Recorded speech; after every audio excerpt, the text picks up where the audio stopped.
Let's take a look at the tail of the tape for this one in the lightweight division.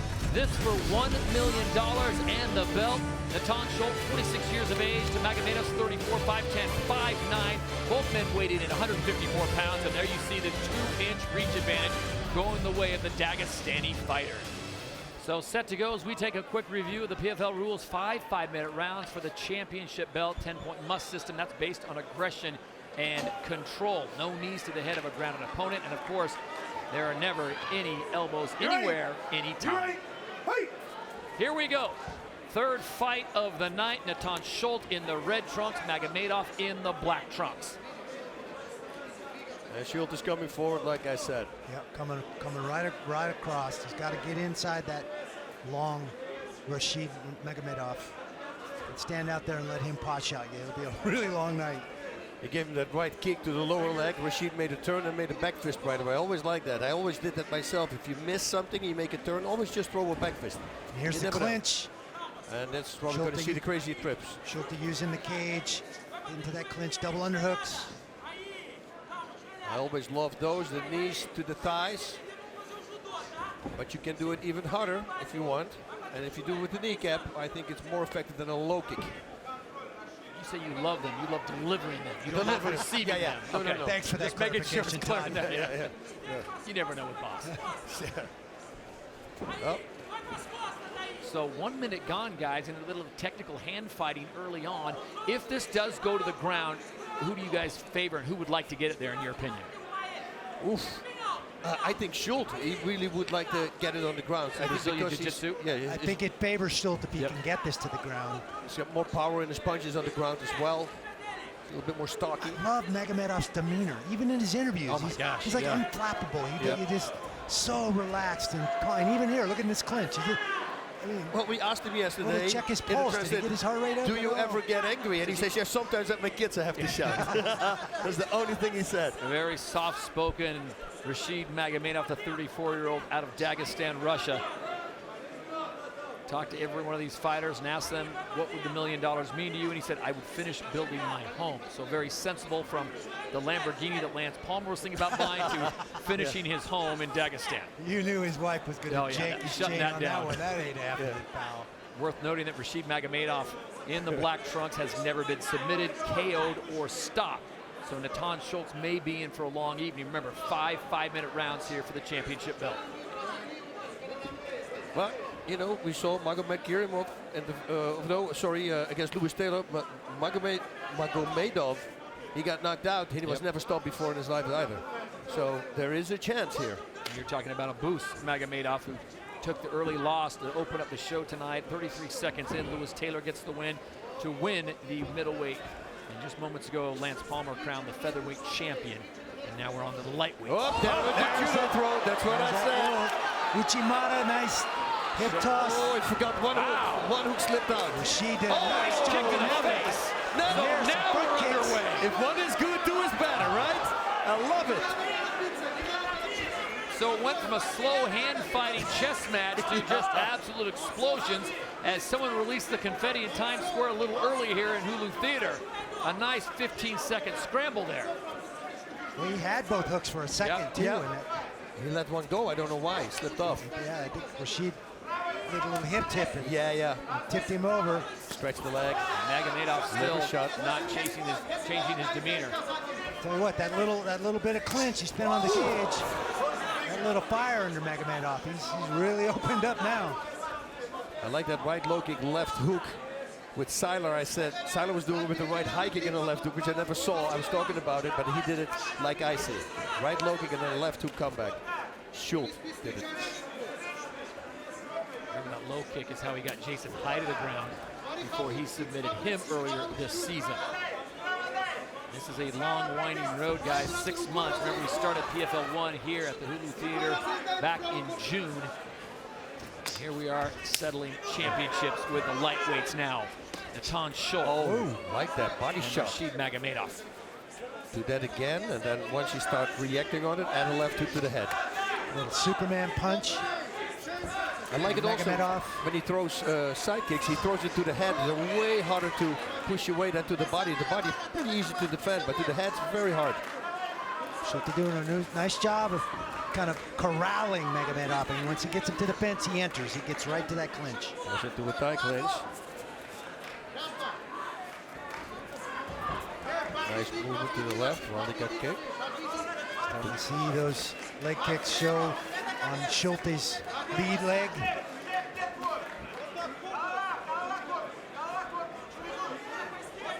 Final 10 seconds here of round number 1. This one's scheduled for 5 championship rounds for the belt and $1 million, as Schulte has a nice little combination there to round out round number 1 here at the Garden.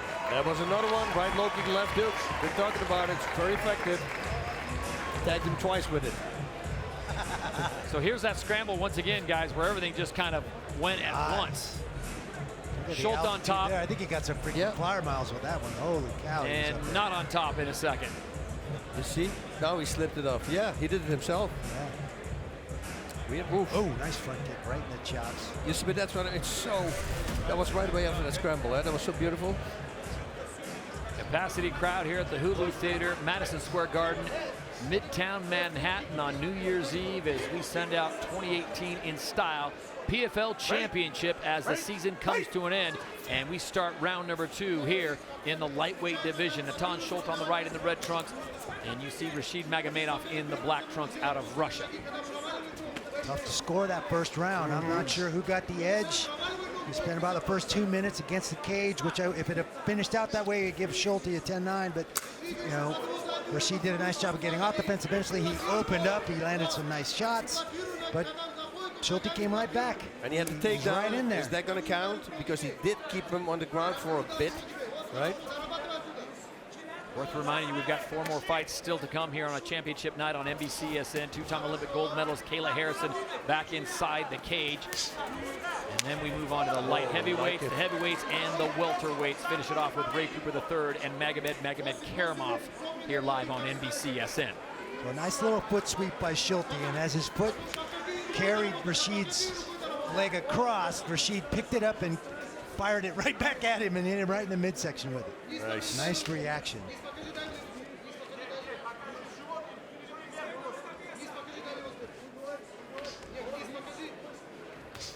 Oh, Nice kick. Yep. There's the first already. Next fight will be Kayla Harrison taking on Muriel Charneski as the PFL unveils the women's 155-pound light heavyweight division next year. Kayla Harrison, of course, the 2-time Olympic gold medalist in judo.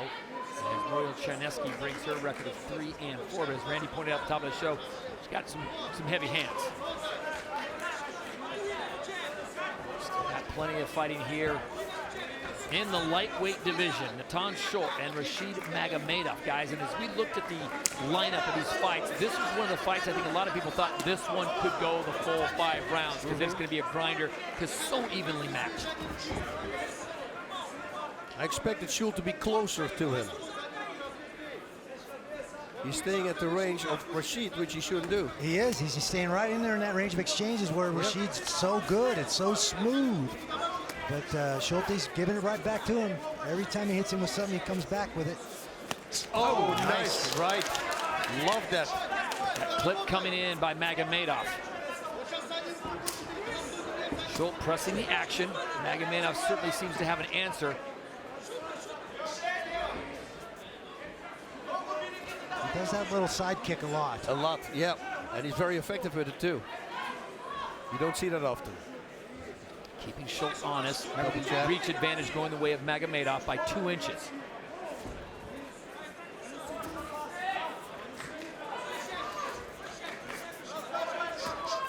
Talk about experience, guys. Rashid Magomedov, winner of 15 of his last 17 fights. He went 5-1 in the UFC, and here he is now in the PFL fighting for $1 million and the title in the lightweight division.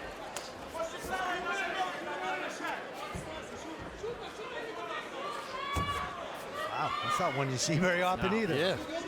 I'm not even sure what to call that.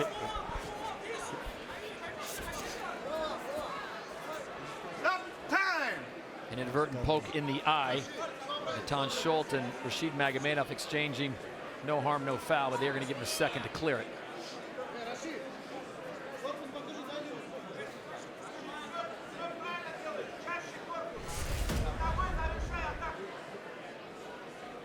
there's the paw.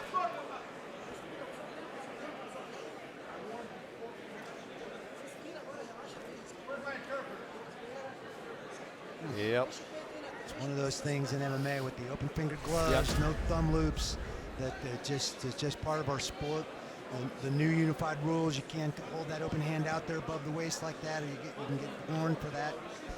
The inadvertent eye pokes, it just happens. So. But you know, this is the thing, right? I fought Pancras. This was open hand strikes to the head. We never had eye pokes. How is that even possible? We had our hands open at all times, and then you see it here where you have to have a closed fist, and somehow it happens. I don't know. 1 point, eye poke. Wow. 1 point, eye poke. So they're going to deduct a point, guys, and this seems kind of harsh. It was really. I think Natan Schultz's body language said all. It was, you know, he understands, but that is huge on a 10-point must. Okay, but we do not know what they said in the rules meeting. Maybe they hammered on this for 3 times in a row. They said, when it happens, you get a red card. We don't know, but yeah, I would say also that's way too soon. Todd Anderson issuing the 1 point to Rashid Magomedov. So that just changes things in this first round. And Rashid is absolutely going to have to get my point back. Now. Well, he's going to have to turn it up, because almost the best he can hope for, at least at the pace of this fight, is a 9-9. Right. Yep. Nice. So Magomedov now, after that 1 point deduction, coming out with a little extra urgency. Remember, it's scheduled for 5 5-minute rounds, so there's plenty of time. That is a big knock to his scoring card. I don't know if I agree with that. I think you give a guy a warning first. Oh, totally. Yeah, 100%. And he immediately held, you know, inadvertent. I think Schultz recognized it. Yeah, absolutely it's never intentional. Because of all the fights we've seen, guys, this is probably the one we've seen the most at hand fighting, where you're pawing at your opponent, fighting your range. Guys have that pawing style. They pat punches and measure. And I was just explaining the new unified rule with the hand fingers out above the waist, and he's gone ahead and called the point. So. Big body shot there coming from Magomedov. Yeah, Mike Tyson would land an extra right uppercut right after that. He knocked out so many people, I think like 6 or 7. Right hook to the body and a right uppercut. Well, he is wearing out that left side of Natan Schultz's body. Yeah, and he might suddenly change the level on, I think, the angle and go with a right hook. Because he landed already a right hook before.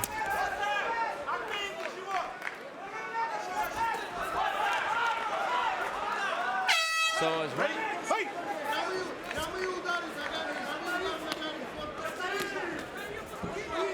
Well, you're right, Randy. You look at the back and the midsection of Natan Schultz, and he's got strawberry fields forever. I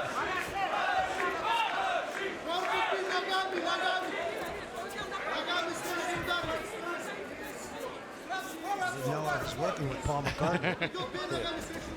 I could say he got hit on Penny Lane, but I wasn't going to do that. Forever, yeah. Schultz is still pressuring. Oh, nice hook. So now he was going to sing, now it's time to say goodnight. And it's interesting, guys, the way they've reacted to this. It is clearly Rashid Magomedov who's now pushing the pace after taking that point deduction in round number 2. But Natan Schultz, as Boss pointed out, he is closing the gap now. You saw earlier in the first rounds, Boss, he was staying a little farther out, respecting the reach, but he now seems to want to get on the inside and do some damage. Yeah, it takes the power away from the guy with the longest reach, so it's always good. Plus, he wants to be there anyway. Oh, yes, well, I would have thought that would have been his game plan right from the start, looking at Rashid Magomedov. Get to the clinch as often as possible. Control and take him out of that striking range as often as possible. Put him on the ground as often as possible. Yep, and do it with the judo throw or judo sweep, and he already did. But he forgot in round number 2. Third round of 5. This one for the lightweight title in the PFL. Natan Schultz and Rashid Magomedov. If you're just joining us, Rashid Magomedov getting a 1 point deduction for an inadvertent eye poke, which my colleagues did not agree with. So he was down a point in round number 2, but since then, Rashid Magomedov has been pressing the action here as we enter 3 minutes and 15 seconds to go in this third round of 5.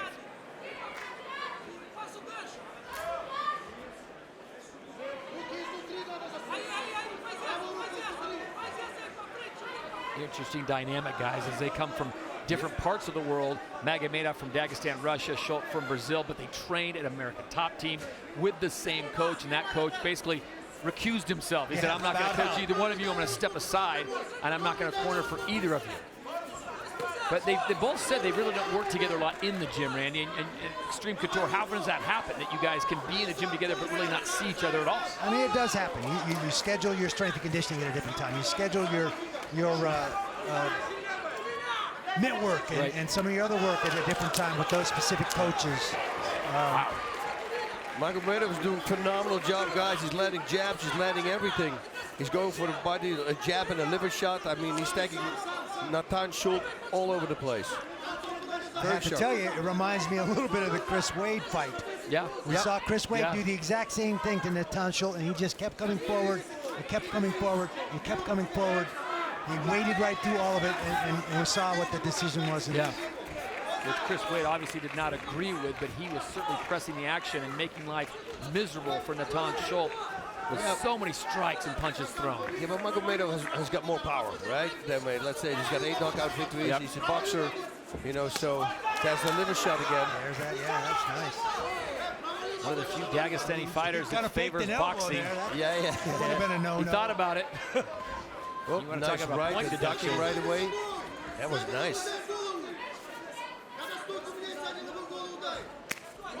Again, the liver kick.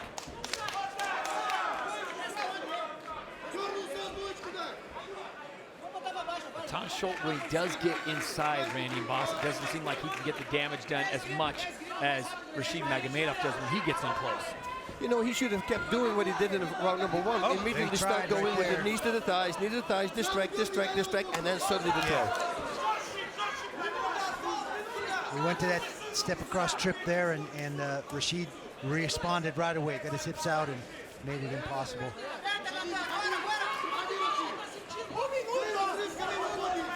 Championship night here in New York City on New Year's Eve at Madison Square Garden. Nathan Schultz, Rashid Magomedov coming up on the final 40 seconds of round number 3. This one's scheduled for 5.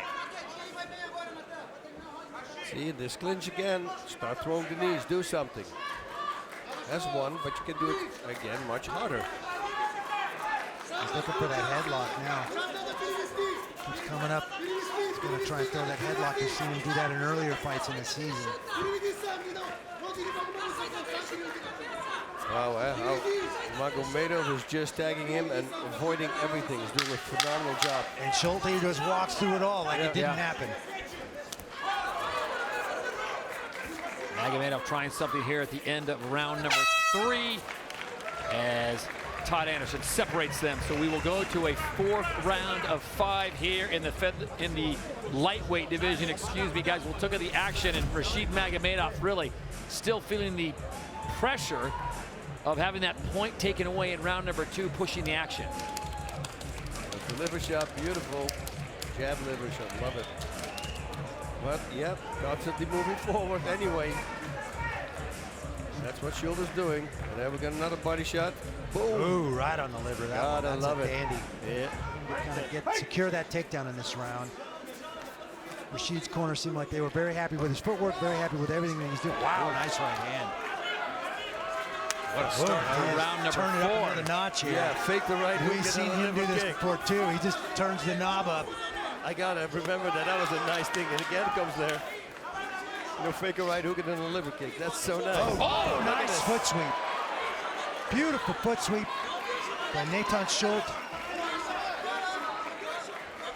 So the Brazilian has certainly come to play here in round number 4. Great opening 30 seconds.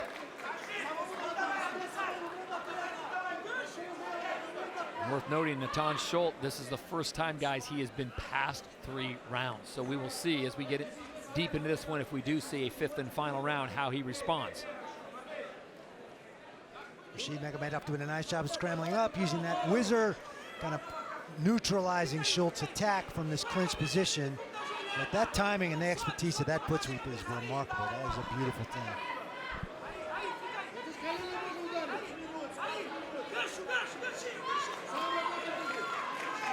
Double underhooks now by Nathan Schultz. Like those leg knees and it's like you were saying, trying to distract him to set up the trip, to set up the Uchimata or the hip toss. Through 3 rounds, Schultz has thrown 76, landed 31. Magomedov has thrown 161, landed 58. Wow.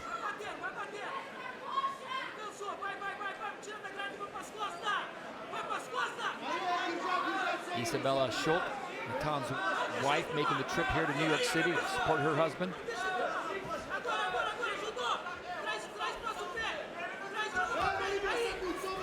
I don't understand Portuguese, but it makes you wonder if she knows what she's yelling. She's yelling technical things at him. He is just a shot. Look at the strikes thrown. Magomedov coming up on 200. Guys uppercut. Inside, yeah, that was really nice inside uppercut. You notice the times Rashid Magomedov is able to neutralize Schultz here. He uses that underhook. There we go. Schultz did a nice job of stepping across anyway there.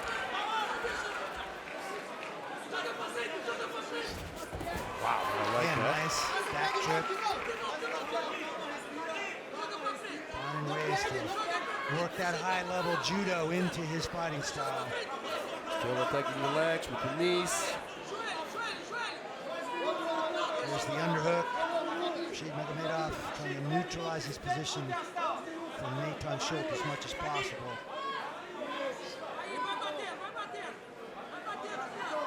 Rashid now with the double underhooks. Look for Schultz to use that overhook. Yep. Step across. There Use we his go. hips there. He starts it. Yep. Again. Yeah, you got Nice it. trip. This time. Good scramble by Rashid Magomedov. He does a nice job of not settling. He is not going to concede a takedown. He's going to find a way to get back up.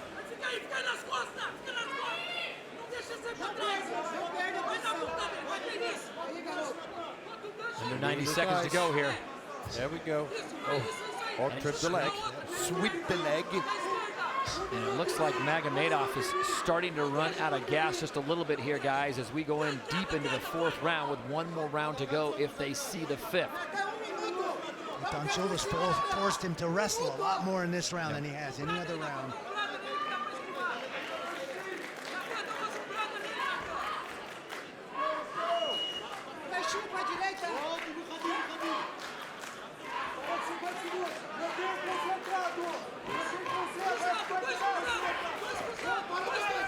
See both fighters just gassed here with 45 to go in round number 4. Can't even think about round 5 yet. What kind of gas tank does Natan Schultz have? I mean, he just keeps going plodding forward. forward. It doesn't matter what Rashid Magomedov throws at him or what he hits him with. He just keeps. Ooh, that one might have hurt him. Yeah.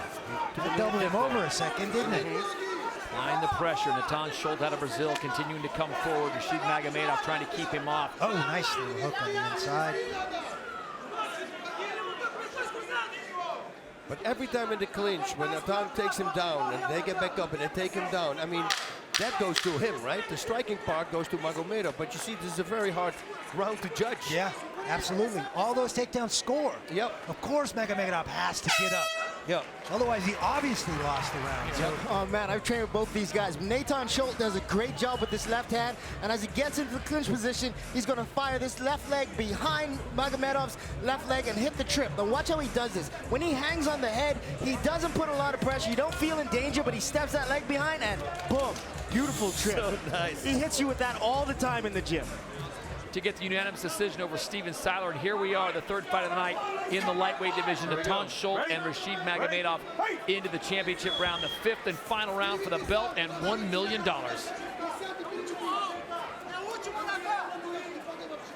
no surprise, Schultz comes charging across, gets right in Rashid Magomedov's face. But he needs to become more effective now with the strikes also. He really has to start pushing. You get the sense that Magomedov, with that point deduction, normally would be maybe in a little more comfortable situation, Randy, but now with Schultz maybe getting that last round, possibly looking to get this round, this is going to be very tight if it goes to the judge's very decision. difficult fight to score. And that point being taken away is absolutely going to factor in, because how are the judges looking at this? Yep.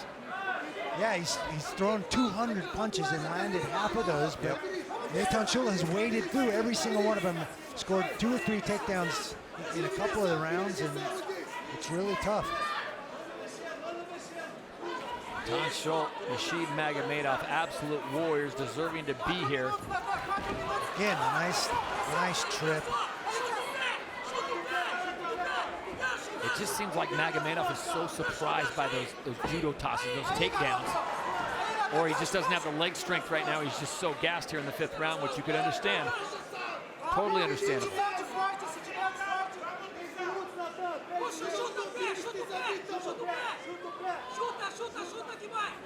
There you go. Hear the opposing languages across the cage. You got Portuguese to our right, you got Russian to our left, and whatever boss is speaking down the middle. Yeah, and you can't understand I can't understand half of that. Yeah, that's me.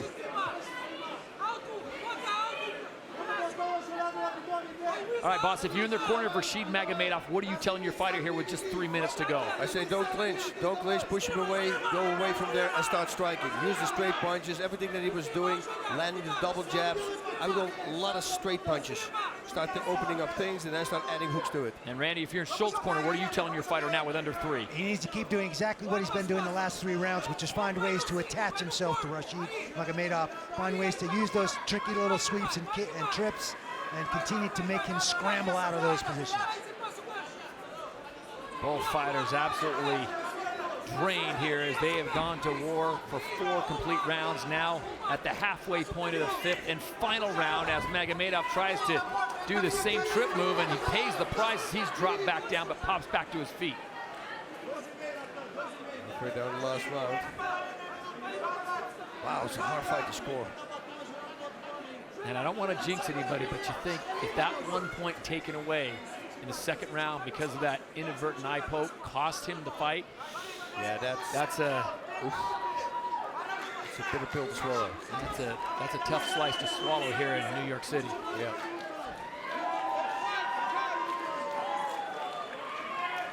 Under 2 minutes to go now.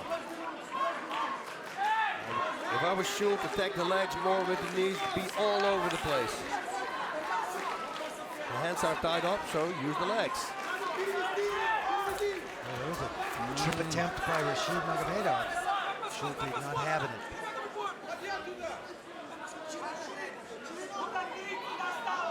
The final 90 seconds here in the lightweight division from Madison Square Garden. Natan Schultz, Rashid Magomedov seemingly in a dead tie right now, unofficially. And we will see what the judges think here if it goes the distance.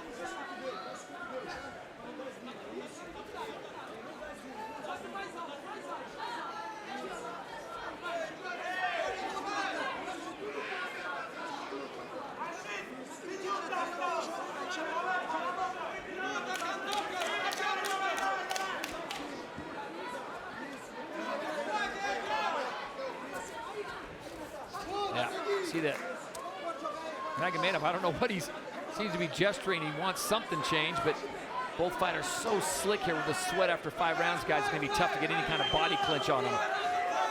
Yeah, Schultz is constantly on him. Magomedov just looks frustrated, like something's bothering him. Nice foot wheel attempt by Natan Schultz.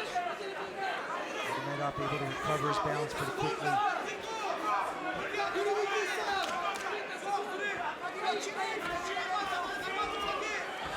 Here we go, final 20 seconds. Both fighters would look to steal this last round. Oh, big exchange. The foot wheel attempt. Final 5 seconds of an absolute grinder here in the lightweight division. More takedowns by Schultz. Wow. And there it was. That was the moment in round number 2.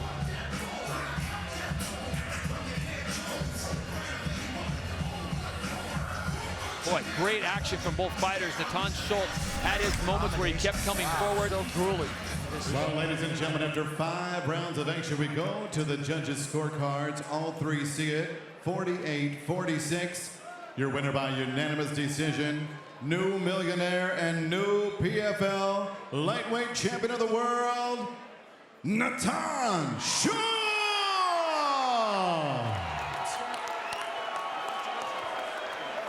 Schultz and Louis Gracheva. Slight leg reach advantage in favor of the Brazilian. Both of these relatively young men. Natan Schultz only 27 years of age. Loic Radzhabov still shy of 30 himself. Natan Schultz is 2 inches taller. Natan Schultz, season 1 champion in the red shorts. Loic Radzhabov representing Tajikistan in the silver. Number 1 seed versus number 7 here. 5 5-minute rounds at 155 pounds. Leg kick misses there for Natan Schultz. Low leg kick there. Immediately, Radzhabov gets to work, digs into the body. And we saw this all season long from Loic Radzhabov, Randy. He strides forward regardless of his own safety and engages in these big, heavy striking battles. Amazing, and it's the first time we've seen Schultz all season long back up. He normally is the guy that's pushing that pressure and coming forward. Radzhabov, heavy leather early here. Not even 1 minute gone in this lightweight bout.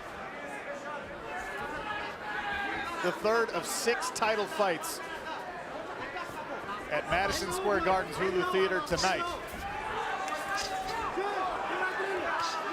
Front kick attempts there from Natan Schultz. For the judo, we get into that clinch situation. Schultz has got amazing judoka. He will find a way to dump you on the mat. A poking leg kick there from the rear leg of Natan Schultz. The left hand from Loic Radzhabov. Nice heavy leg kick there, lands on the lead leg of Schultz. You can hear the Tajikistan crowd chanting, Loic, Loic. His manager compared what Loic could be in Tajikistan to what Khabib Nurmagomedov is in Dagestan and Russia. Never before has a major world-class athlete come out of that small nation. He could be the first. Uppercut just misses there for Loic Radzhabov. Take a look inside. Don't let it go. Defend. Yep, that's it. Move yourself. Move your head. Fake it. Fake it. Close yourself. Yep, that's it. Beautiful block. That's it. Hit him low. Yeah, that's it. Movement. That's it. Knees. Natan Schultz did note in our fighter meetings that he expects this year's performance to be even better than his championship bout last year because there was a conflict of interest. That was a big right hook there. Big right hook by Natan Schultz. Sorry to interrupt you there, Sean. That's much more important. Loic appears to have recovered somewhat, but scary moment there. Stung was Loic Radzhabov. And now Schultz drags the Tajikistan representative to the mat. We've seen him here working on top quite a bit this year. As I was saying, Randy, Natan Schultz, there was a bit of an inter-gym conflict because he and Rashid Magomedov both trained with the American Top Team, so they kind of had to split camps and split coaches last year in the finals. Well, this year his corner, and we of course looked inside of his corner, has everybody he needs.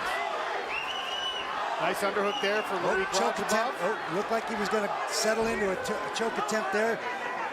Every time Loic Radzhabov sits up, Natan Schultz goes to hang on the head. Nice scramble by Radzhabov. Radzhabov right back to his feet and immediately goes to work.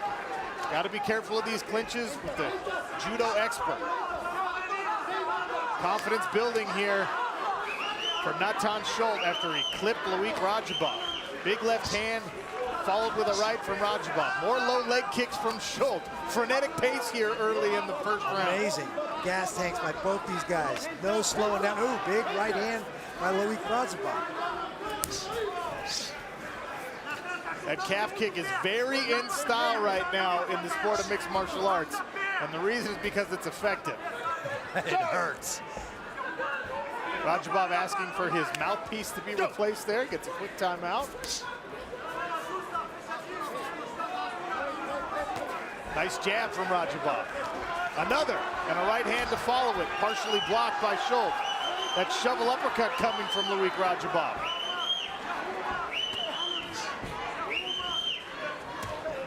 Leg kick from Radzhabov. Right hand sneaks over the guard of Natan Schultz. Loic Radzhabov pouring on the volume here late in round one. 30 seconds remain in the first frame. Heavy exchanges already.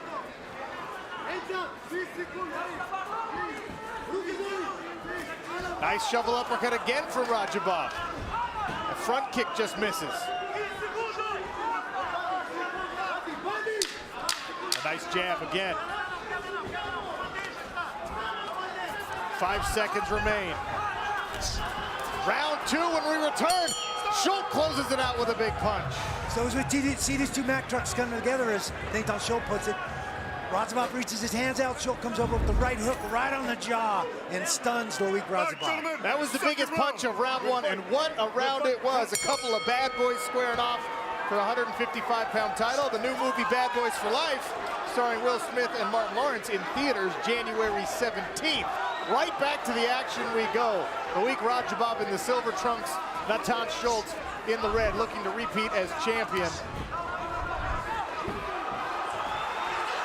Radzhabov chasing Nathan Schultz around. One thing about Loic Radzhabov, Randy, every single time he is within striking range, he's throwing something. Absolutely letting him go. And we've been seeing Nathan Schultz for 9 fights now. I've never seen him back up like this.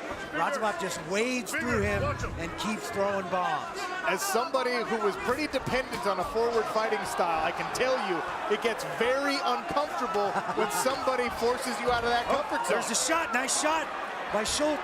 Schultz ducks all the way under, all the way around, and ends up on top. Loic Radzhabov with an underhook here.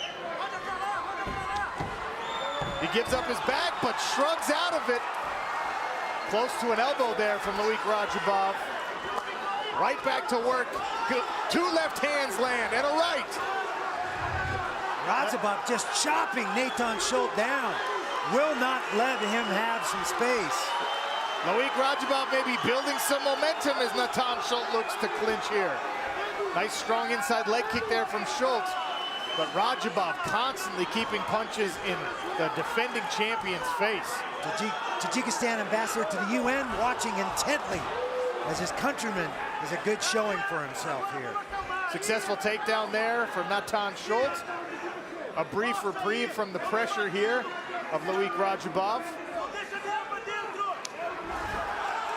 Nice scramble by Radzhabov, used his legs effectively to sweep Nathan Schultz over. Randy, Nathan Schultz led the Professional Fighters League in takedowns for the 2nd consecutive year. He's going to be seeking more of those as he continues to wear punishment. That one to the body as Radzhabov digs, and a left hook lands over the top. Big knee. Punishing pace here. Halfway through round number 2. Wow, big uppercut from Loic Radzhabov.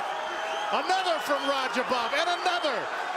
Nathan Schultz wears all of them and answers with a shot to the body of his own. Radzhabov shrugs off the 2018 champ and goes right back to work.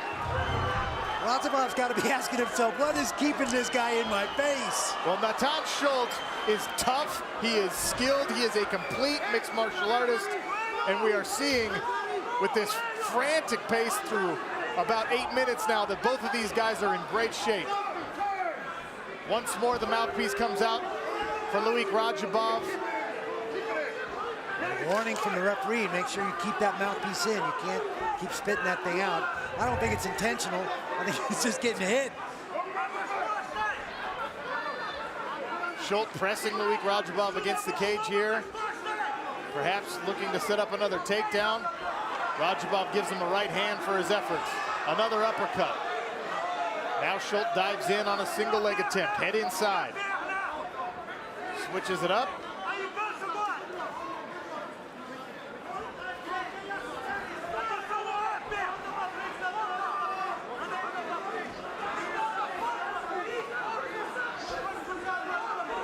There's Isabella Schultz, Nathan's wife, watching intently.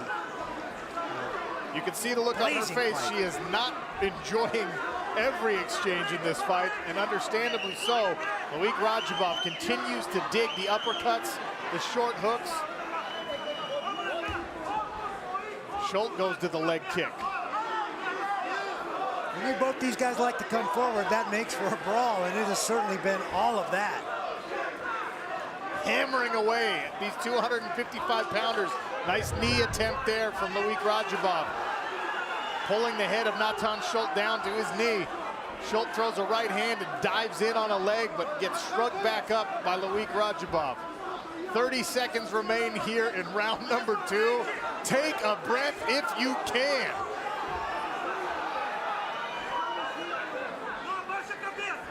Oh, nice knee by Natan Schultz.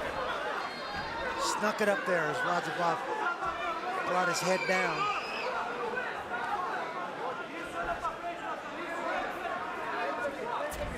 Trip attempt there by Schultz, countered by Radzhabov, but right back to their feet they come. Up and down goes Loic Radzhabov to close out the round on top. Round 3 next. Triple C Henry Cejudo and the legendary Renzo Gracie sitting cage side, treated to a beautiful 155-pound title fight. Natan Schultz, the Brazilian, looking to repeat as champion. Loic Radzhabov of Tajikistan in the silver trunks, looking to pull off the upset as the number 7 seed, who earned his way into tonight with a couple of nasty grinding performances in our PFL playoffs. And Randy, one important thing here, Loic Radzhabov has been taken down, but he's been able to shrug Natan Schultz, get back up, and he's also avoided a lot of the judo throws and trip attempts. He sure has. He's countered them with his hips. He brings his hips in every time Schultz tries to lock him up and get him out of position. He's done a great job of countering there. He's got a takedown of his own against Schultz, which I don't think we've seen in the years that we've been watching Schultz. Look down there at the bottom of your screen, the distance traveled by these men in this fight. If you want to simulate that for yourself, grab a heavy bag, run a mile with it while you're punching it. Actually put yourself in a 30-foot cage and see how long it takes you to go 4,000 feet. Goodness gracious, and they go right back to work, digging to the body as Loic Radzhabov. This is the kind of stuff I like, Randy. No footwork, no head movement. Stand toe-to-toe and fight right here. Go. Rock'em sock'em, pounding away at one another. And it's not like these punches haven't landed clean. Through 3 rounds, well, 2.5 rounds, we have seen both men land significant shots, both putting excellent chin and cardio on display so far. And we are not yet halfway done with this lightweight title fight. I think we got 1 round apiece here. Figure out who's going to sort out this 3rd round, and then we get into championship territory at this frenetic pace. It's unbelievable. You see there on the Cageonomics numbers, both of these guys over 100 strikes thrown. Loic Radzhabov closing in quickly on 200 strikes thrown through less than 3 rounds. Will the pace slow? Now Natan Schultz throws in a little bit of bob, a little bit of weave.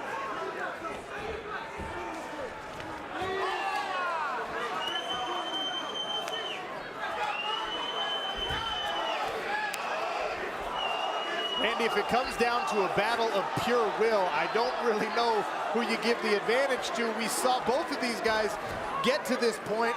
Well, Natan Schultz, he's displayed it over the course of 2 seasons, but Loic Radzhabov, he basically gritted his way to the championship as Schultz lands another big left hand. Yeah, unbelievable pace by both these guys. Nobody backing down, nobody giving an inch. Standing in the middle and shoe shining each other, just nice body shots.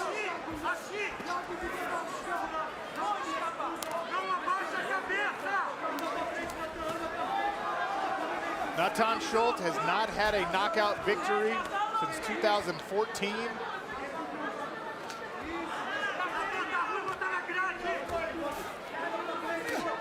And he's content to stand and slug away. He's a submission expert, a judo expert. This is a striking battle. Will we see him incorporate his well-rounded skill set? It's Radzhabov who pushes forward for a takedown. Schultz does a nice job of recovering, using the fence, getting his feet back under him, and not going to the mat. Nice leg kick attempt there from Schultz. Radzhabov continues to lean and press forward. Radzhabov's looking a little weary right now. It's starting to show a little. We saw him get exhausted through 5 playoff rounds, 2 separate fights in Las Vegas, but 5 playoff rounds. He was able to grit it out. Can he do the same against a championship caliber fighter like Natan Schultz, this is a brutal pace through 3 rounds. Inside of 1 minute left here for lightweight championship and $1 million. Oh, he's hurting him with those leg chopping those legs out from under Radzhabov. Now Radzhabov hanging heavy on the neck of Schultz.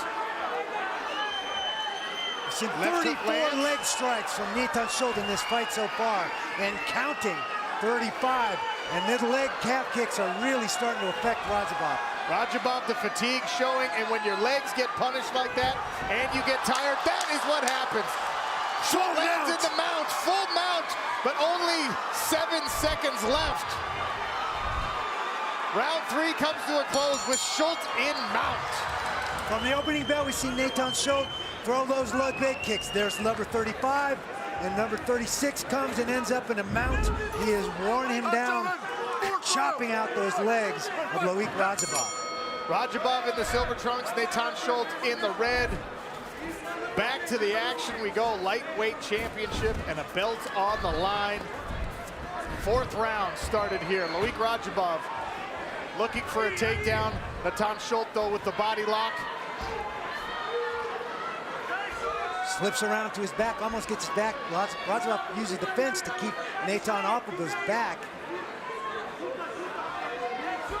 Front kick attempt there for Radzhabov. Goes back to work with his hands. A little bit more bounce. During the break between rounds, Randy, Loic Radzhabov didn't even get on the stool. He crumpled against the side of the cage, never stood up until they were ready to get this one started.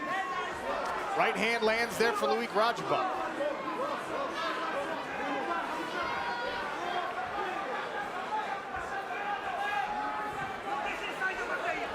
You see Radzhabov backing up and moving away a little bit, not plodding forward as he's been throughout this entire fight. We're in championship territory here in the 4th round. We've got a 2 rounds to 1.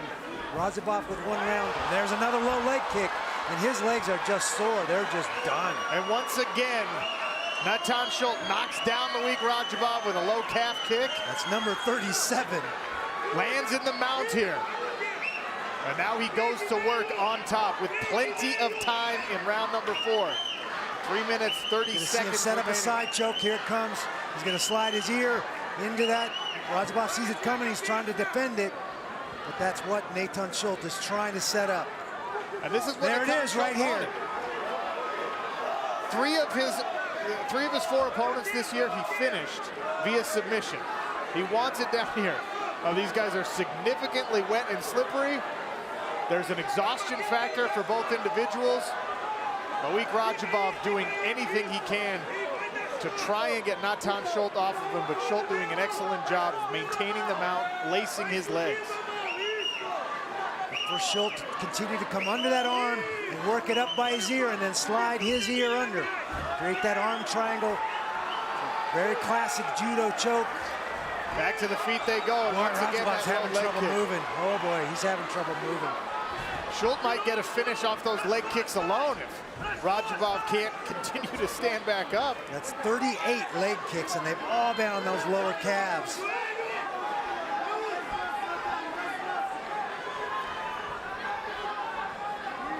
Like a baseball bat grinding into that side muscle on the shin and calf of Loic Radzhabov. Natan Schultz once again to the mount, starting to pull away here in round number 4. Digging that head in, trying to secure that arm.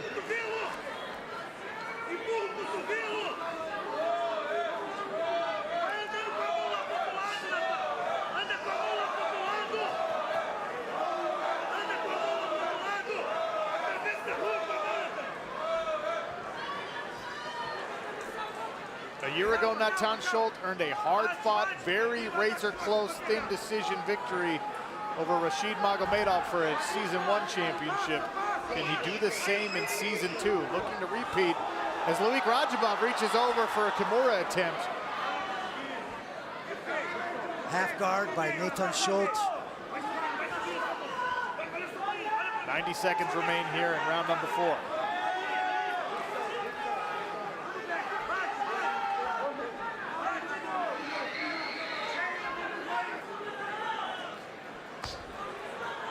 Just a torrential pace by both of these guys. Really remarkable.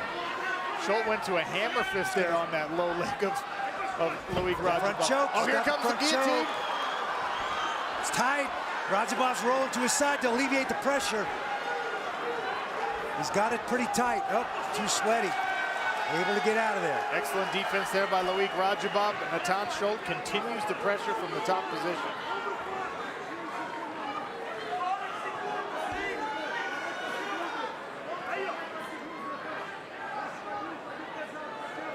.30 seconds remain in round number 4. Natan Schultz, season 1 lightweight champion, on top of the challenger Loic Radzhabov, the number 7 seed out of Tajikistan.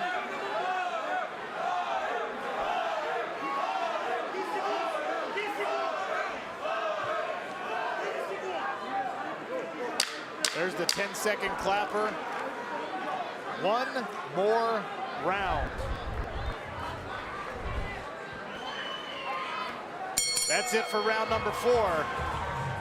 Wow, big kick. I think that was number 36. Dropped him right to mount. Great awareness there by Natan Schultz, who immediately jumped to the mount. Don't waste any time sliding knee passing. He just jumps right down.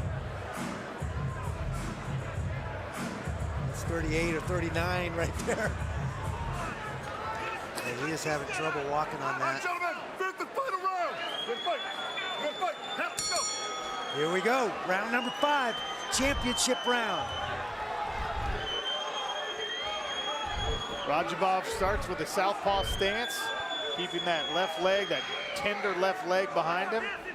Natan Schultz calmly stalking, throws up a front kick. Left hand's tested out there by Loic Radzhabov.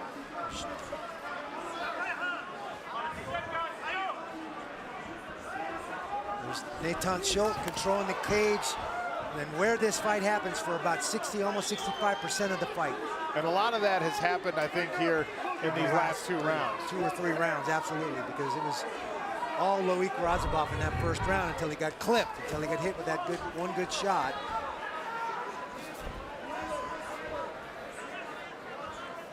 One minute gone here in the 5th and final round. Another leg kick attempt there from Schultz.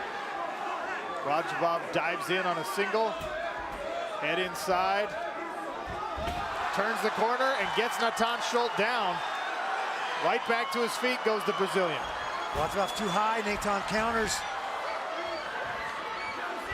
Trying to take Radzhabov's back now. Back to their feet they go, circling toward the center of the cage. Nice right hand there from Loic Radzhabov. Schultz shrugs it off. Uppercut there from Loic, another. The crowd from Tajikistan getting excited about these exchanges. Natan Schultz continues to stalk forward. Both these guys' cardio is just ridiculous. They are in great shape. This pace is absurd, even for 155 pounds. Hard whizzer there by Natan Schultz to try and avoid this body lock takedown. Great strength there by Loic Radzhabov, and he lands in side control, but his arm is trapped underneath Natan Schultz. Loic Radzhabov's right arm is deep past the waist of Natan Schultz.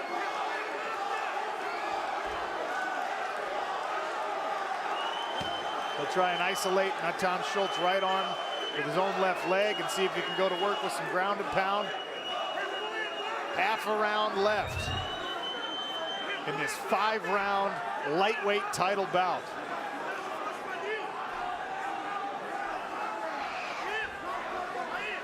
Pulls full guard, Natan Schultz using his legs.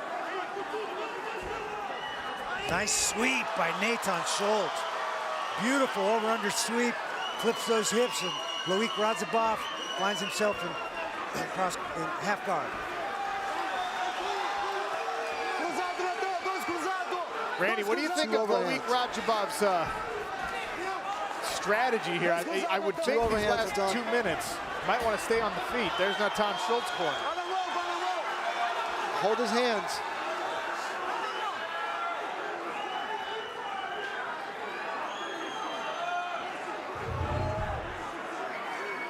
Radzhabov hanging heavy on the head of Natan Schultz. Less than 2 minutes for him to get a finish. There's Isabella Dares Schulte, Natan's wife, cheering on her husband in hopes for a second championship consecutively and another $1 million check. Living the American dream. They came from Brazil just a couple years ago with next to nothing. Couldn't afford a car. A year ago, he took home $1 million. He's on the precipice of another huge payday here. Yeah, Razumov gets his back, but he's too high. Natan uses it to slip out the back and get on top of himself. Half guard, steps to half guard. Thought he was going to go to full mount there, but he's, I think, content in half guard. I think he really wants to set up that arm triangle. Does Loic Rajabov have anything left with less than 1 minute remaining here in round number 5? He's certainly scrambling, trying to create a scramble. He knows he can't spend the rest of the round here. There's no way he's going to win the round. What an impressive performance, gritty performance by both of these individuals. Constant scramble, constant movement, constantly looking to gain purchase and advantage. Inside of 30 seconds remaining.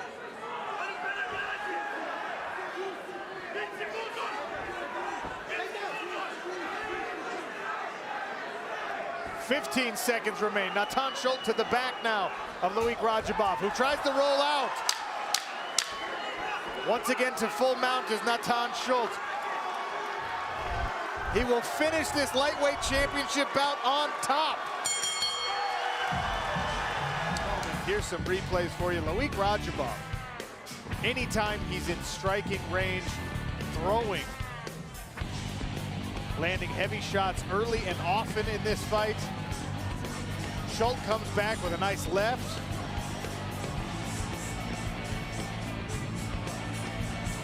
And another excellent head movement there from the Brazilian champion.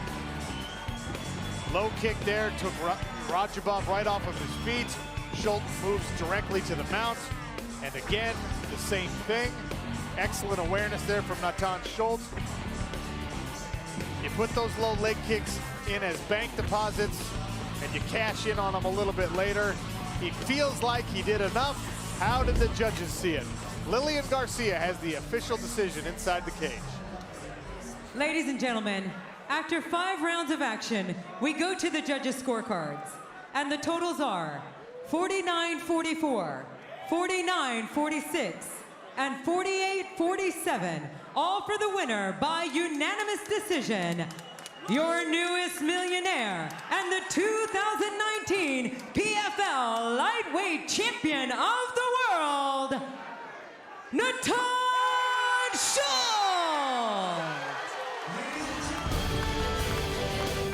Take a look at our tail of the tape for this bout. The #1 seed, Loic Rajabov, versus the 3 seed, Aubin-Mercier. Both of these men fought hard paths to get here. Manfio is an inch taller. He's got a significant advantage in the arms and the legs. This is a title bout. Somebody's life is going to change. A belt and $1 million on the line here at Seminole Hard Rock Hotel and Casino. Rajabov out of Tajikistan in the red trunks. Aubin-Mercier, the Brazilian, in the black and gray. And right to it with a couple of heavy strikes.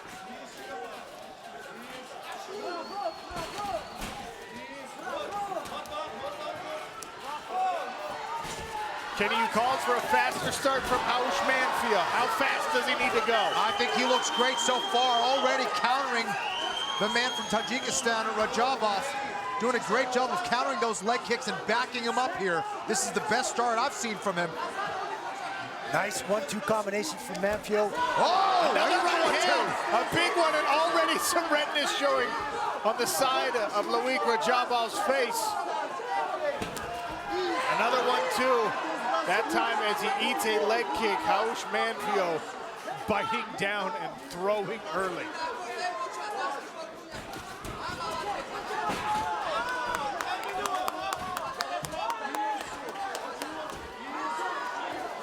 Nice job by Manfio to counter the underhook, stay out of the clinch position, and subdue that takedown attempt by Rajabov.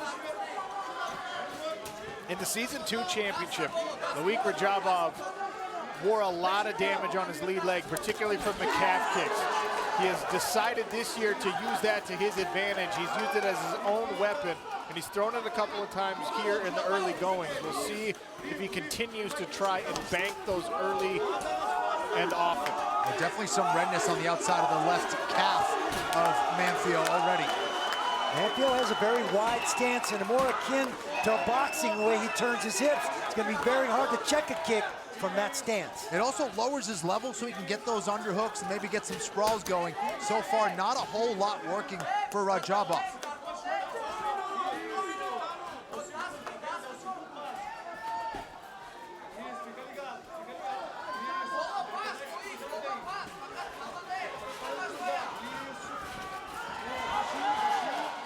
This is interesting. The aggression of Haush Manfield early, I think, has reversed the way that, Loic Radjabov usually gets after it, and almost to counterpoint now, Loic charging in behind big punches.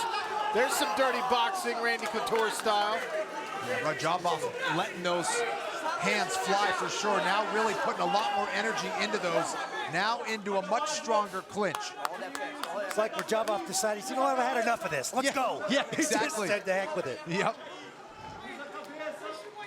And, you know, he has had some trouble pacing himself during fight. Perhaps that's what was a part of the problem, maybe. But now seems like he's finding his range much better. Still has to be careful, though, with the counter-striker, Manfield. I'm curious to see how those clinch and grappling exchanges go throughout this fight, because Loic Radjabov, great technique, but he also has incredible horsepower. We've seen him move out of bad positions with pure strength in the past, but you can tell how Manfield is a beast just by looking at him. So the strength advantage may or may not become clear throughout this fight. I'll be looking for it. I'm not sure Manfield has missed with that right hand, guys. I mean, that thing is a laser. You can see every time Haush Manfield finds himself within range, he's already turning that rear foot, trying to load up the power on his right hand. Nice low kick from Manfield there. Radjabov doing a nice job of cutting the cage off. And Radjabov landed a nice heavy right hand as well there. Definitely got Manfield's attention. Has a strong underhook with his left underhook. Manfield does a good job of turning the tables there, though. Manfield's got the body lock now. He's got it locked up tight, or he's going to let it go. Probably a smart decision. Yep. Tries to land something on the exit. Haush Manfield counter wrestling here. Oh, Another right hand. Oh, and a one right back from Loic Radjabov. the more of these wrestling exchanges that Manfield wins, the more he's going to take away the confidence of Radjabov.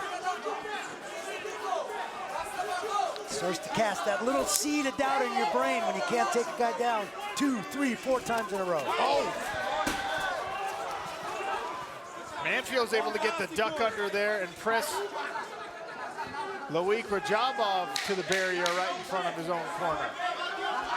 10 seconds, inside of 10 seconds, after an exciting round number 1. We're in the championship fights, baby.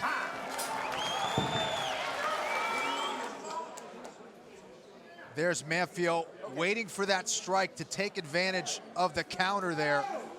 That right hand has found its mark again and again, but Radjabov starting to put more sting on his punches. There's a nice hook right hand from Radjabov that backs up Manfield.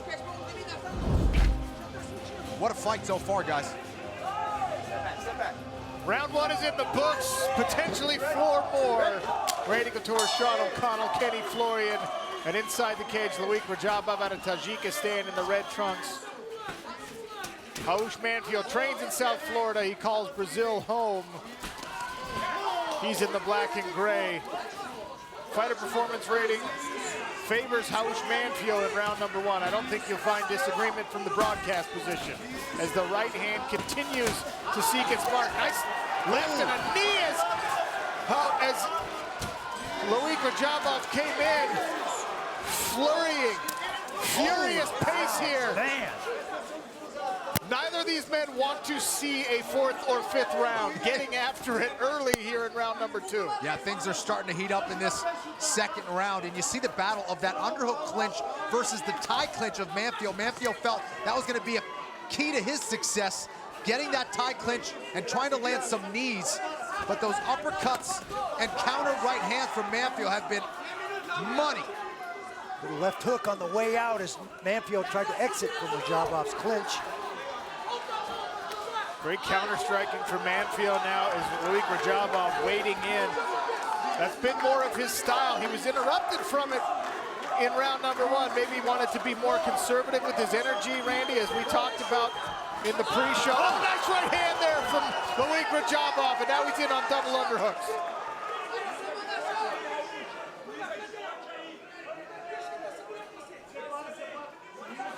Rajabov in an excellent position here. If he can get his hips underneath that of Manfield, he can hit this takedown. Set up by a beautiful right hand. One of the best shots of the fight from Rajabov. Life-changing opportunity here inside the smart cage for both of these men.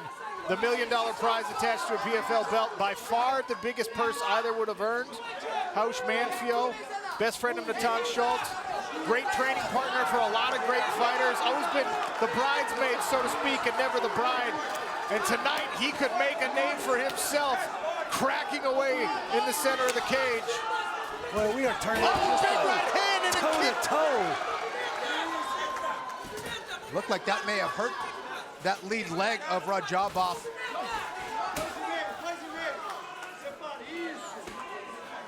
Yeah, that lead leg of Rajabov may be compromised, guys. Nice job by Manfield to keep countering the clinch, not allowing Rajabov to pull him into that wrestling match.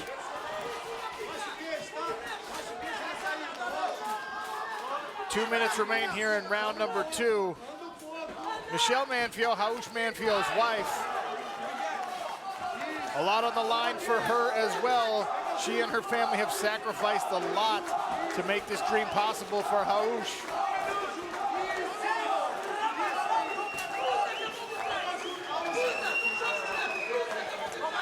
Hausch Manfield, as Kenny mentioned while he was walking out, maybe had the hardest path to get to this championship. He beat Clay Collard in an upset. He beat Anthony Showtime Pettis in an upset. And he comes into tonight again as the dog. Can he pull off another upset for a $1 million championship? Swing and a miss from Hausch Manfield. There's another guy that was frustrated by having fights fall through for a couple of years in a row, didn't get much activity, and one of the things he loves about the PFL is he knows when his next fight is. He told us he was this far away from calling it quits on fighting, going back working construction, going back doing something else because he needed to put food on the table. Guys, that lead leg of Rajabov, it might be a couple kicks away from him getting dropped. He is not moving in the same manner that he did when he started this fight. Well, Kenny, it's interesting you bring that up because if we go back to the 2019 championship when he lost to Natan Schultz, who's a training partner and friend of Hausch Manfield, it was those calf kicks that proved to be the difference in that fight. So some insider trading, so to speak, from Natan Schultz maybe telling Hausch, look, if you want to get this guy out of there, the only thing you can do is take away his base. Loic, once again. He's hobbling. Good call there. Trouble putting any weight on that, Kenny. You're absolutely correct. Apparently, Kenny Florian knows what to look at in fights. News to me. I know what pain looks like and feels like. And he's kind of going to that horse dance. Oh, big body kick there by Manfield.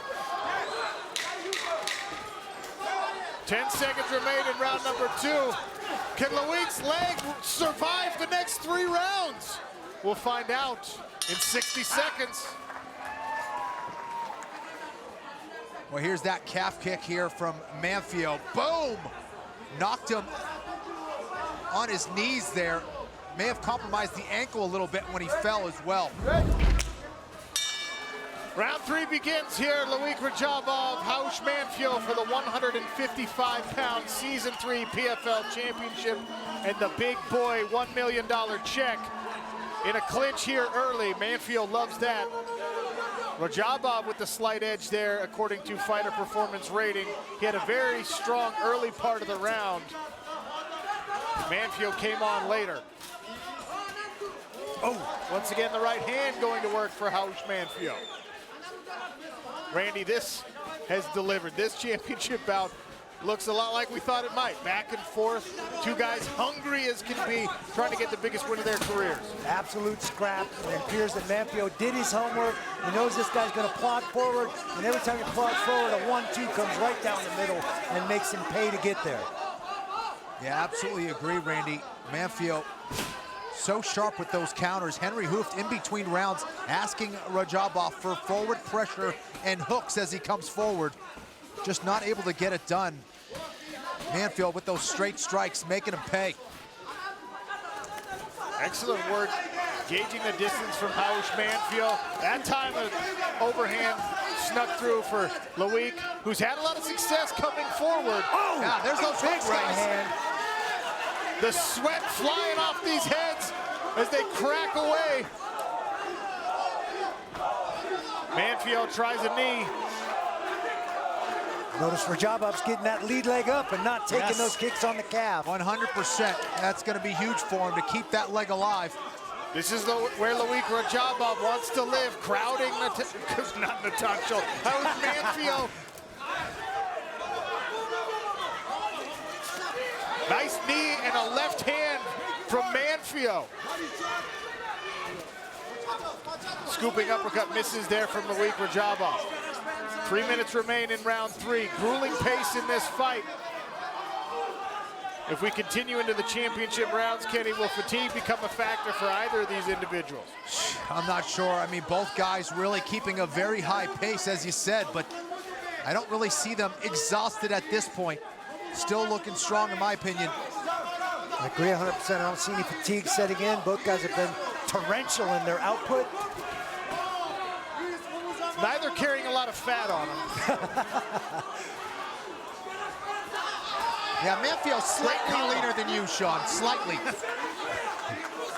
Our bodies are virtually identical, Kenny. I don't know what you're talking about. Speaking of Mercier, he came in as the betting dog. Look at the live odds. They have switched in his favor. Aubin-Mercier is now the pick.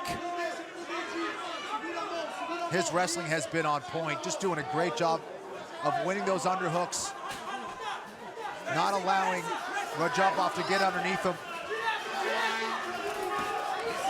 I think that's where that strength comment I made earlier is relevant, because a lot of times Loic Radjabov bulls his way into a clinch and is just able to muscle guys to the ground. Aubin-Mercier's got all he can handle. Now he's landing some good shots. He's in on those legs. There it is. Every time I say Loic Radjabov can't do something or isn't doing something, he goes out and does it. Now he's got Aubin-Mercier on his back. Well, he was finally able to land with those big shots and level change at the same time, able to scoop up those hips and put him on his back. This could be a huge momentum shift for Radjabov, but Mercier right back to his feet now. Excellent work by Aubin-Mercier getting himself back up, and Radjabov leaning in on it, trying to elevate him one more time. Wow. And Randy, what kind of a psychological win is that for Aubin-Mercier to get back up after not a lot of damage on the ground? That is a huge psychological win for him, and it's a dejecting psychological point for Radjabov to work that high and finally get him where he wanted him and have him pop right back up like that. Inside of 1 minute remaining here in round number 3, back and forth. I am glad I do not have to judge this fight. I mean, I'm judging, but I don't have to officially judge this fight as they go back and forth. 30 seconds here in the third frame. Nice knee. And some good counter striking from Loic Radjabov, who bulls Mercier back into the cage. Well, this has been the best round for Radjabov, in my opinion, by far. Able to hit those takedowns, landing some big shots on the feet as well, doing exactly what Henry Hooft told him to do. Bring that forward pressure and land those hooks on the way in. I tell you what, Kenny, I think you're right. I think the two big right hands before. Oh, nice little sweep. You know, we saw him doing that in the practice room. Yes, exactly. Strong finish. For the lovely Janie there lets us know we are in the championship rounds. Fourth frame of a lightweight title bout. Loic Radjabov out of Tajikistan in the red trunks. The Brazilian Aubin-Mercier in the black and gray. Back and forth we have gone. FPR favors Radjabov in round 3. For those tuning in, there's a belt on the line. $1 million want it badly. Now, Louis Rajabov in on a double. And he gets Manfield down. Manfield right back up. Excellent scramble from the Brazilian. Oh, great job by Manfield. Able to sneak that arm on the inside and turn and face. Randy, I asked earlier if fatigue would become a factor in this fight. I'm telling everyone now, fatigue is going to be a factor in this fight. Boy. Big combination, left hook, right hand. Rajabov digging deep. Rajabov looks exhausted. He's dropping those arms. Big body shots there by Manfield. And Nice long right hand. Rajabov trying to catch his breath. Manfield still in his face. Another kick. Manfield looks to be the fresher fighter here. He's hurt. Those are brutal lever kicks, guys. Does Louis Rajabov have anything left? He'll swing away until it's all said and done. Hausch Manfield predicted a 4th round knockout in the pre-fight interview. Right now, Louis Rajabov is hanging on. Big knees to the body. Knees. He made him pay for being in that clinch with those knees. There was 2 knees right to the gut. And Manfield's pace has been just as furious as Rajabov's has during this entire fight. But he appears fresh, active, and he's pouring it on here. Let's see if he goes upstairs with those kicks. He's been attacking the body, and the arms of Louis have been dropping. Let's see if he recognizes it and goes upstairs with one of those high kicks. Comes a knee. Oh, thought he was going to throw it. Rajabov trying to hang on, circling around. Manfield gives him no breathing room. Hands down at the waist for Louis Rajabov. Body shot for Manfield. And another knee, and another, and another. That one digs in. Hausch Manfield will not be denied with these combinations. Rajabov is in survival mode, absolutely here, doing his best to stay in this fight. And we know Manfield only gets stronger as the fight goes on. He had a great start, and he continues to get better. You gotta start wondering what he's gotta throw at this guy to get him out of there. Well, Rajabov is as tough as they come at 155 pounds. We saw it 2 years ago when Natan Schultz, that man, had to do the same thing to Louis Rajabov, unable to get him out of there. 2-time PFL lightweight champion, but tonight, just the best friend of Hausch Manfield, hoping to see his guy get his own $1 million prize and belt. I'm not sure what Rajabov was pointing at there, but it almost looked like he wanted to say something to Manfield. Oh, nice foot sweep by Manfield. I'd like to see him go back to that outside of the calf as well. He's ignored that kick, but my goodness, Rajabov has taken a lot of punishment and will not go away. Finally throws a jab back. Hausch Manfield just poured on a lot of energy into those combinations trying to finish Louis Rajabov. Now, the Tajikistani fighter looks to have caught a little bit of second wind, if only briefly. That might have been his 4th, 5th, or 6th win at this point. Exactly. Wow. We are in zombie mode here in round number 4. 1 minute remains in the 4th frame. As Hausch Manfield grabs a clinch, Louis Rajabov shoves him off. Body shots, another knee. Back upstairs. And that foot sweep again. Louis Rajabov appears to be trying to hang on to a 5th and final round where he can put it all out. 25 seconds to get through here.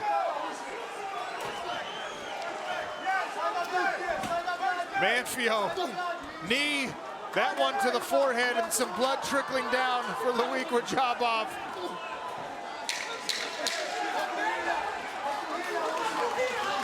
Unbelievable how Rajabov's been able to hang in there. Louis Rajabov will survive to see a 5th and final championship round. What is happening here in South Florida? Hausch Manfield saw fight after fight after fight in his career fall through. He was so close to walking away from the sport. He was actually an alternate for this season. And now he's perhaps one round away from a championship. Doctor coming in to take a second look, making sure he's still ready to go. And I gotta tell you what, Louis Rajabov's corner basically had to push him back out into this fight. Raush Manfio senses that he's close. Manfio in the black and gray, Louis Rajabov in the red. Tajikistan versus Brazil. Overhand misses for Louis. 5 minutes left in this championship fight. Rajabov still has some pop in that right hand, boys. You definitely got to be careful, especially in this first minute. Oh.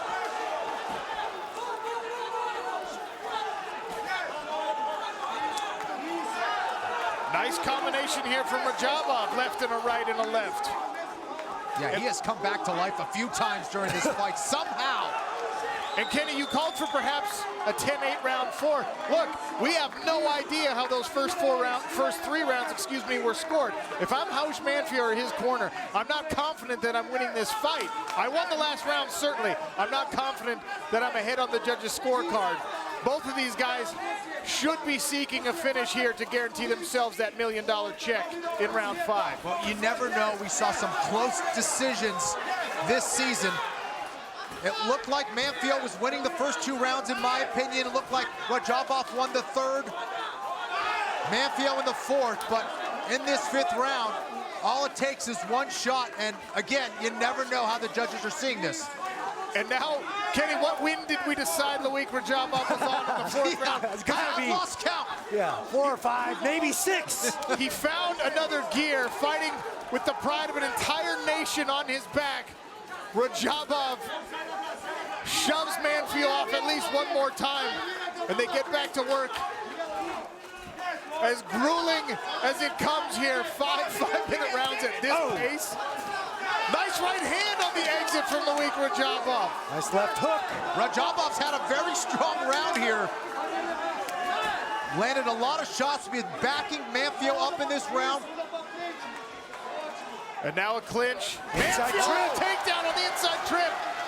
Rajabov right back up, not conceding anything. Great idea to not waste any time on the bottom. He just gets right back to his feet. Both men exhausted at this point. Yeah, how many punches did Manfio throw in round number 4? I mean, man, what a pace. Both of them. Sweep, back and forth. We've seen 22.5 minutes in this fight. 21.5 of those have been on the feet right here, toe-to-toe, banging away. Now Rajabov grabs a single leg, tries to run it. Denied by Raush Manfio. To me, like both these guys prepared for a 5-round battle for sure. More knees from Raush Manfio. Uppercuts from Louis Rajabov. Manfio looks to push him back. Shrugged off by Louis. Yeah, there's just not a whole lot of men at 155 pounds that can take the damage to the body and to the leg that Rajabov has tonight. Well, we saw him in season 2 endure hell in the effort to win a championship. He came up just short, and he's willing to go through it again here. Swinging away still. 90 seconds remain in this lightweight title bout. Spinning kick attempted by Rajabov to back Raush Manfio up. This is the first of 6 championship fights, by the way. I might need to pace myself. If it gives you any idea what we're in store for tonight, this is a perfect example. Oh, big right hand by Manfio. Manfio coming on strong here now. It comes down to the final minute here. Louis' corner calling for him to get off the cage. Both of these men have battled their entire careers to get this opportunity. For the winner, a belt and $1 million. For the loser, a better luck next year. 30 seconds remain. Back to the center of the cage they go. Loic pushing forward. Manfield waiting for him. Inside leg kick from Loic. Swing and a miss. Great counter strikes from Manfield, who lands a flurry again. 10 seconds left. My goodness. Wow. What a fight. And a knee to finish. What a fight. Ladies and gentlemen, after 3 rounds of action, we go to the judges' scorecards. And the totals are 48-46, 48-46, and 49-46. All for your winner by unanimous decision and the 2021 PFL Lightweight World Champion, Aubin-Mercier.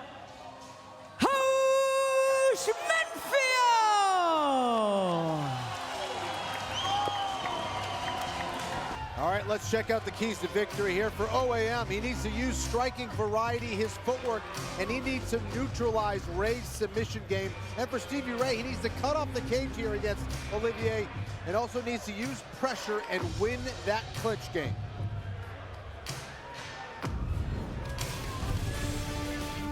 Our lightweight championship tail of the tape brought to you by the United States Marine Corps.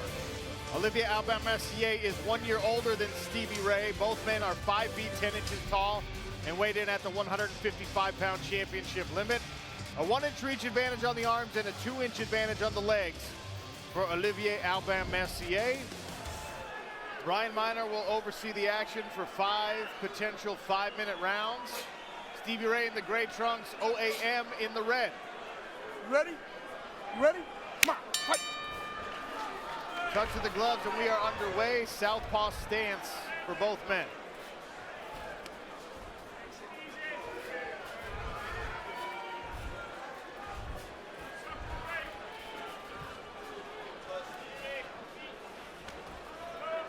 Couple of straight lefts to the body early from Stevie Ray.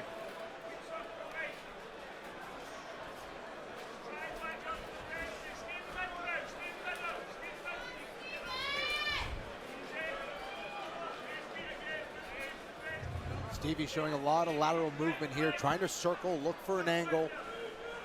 Olivier, very good with his timing on his takedowns as well. Oh, there's a nice shot.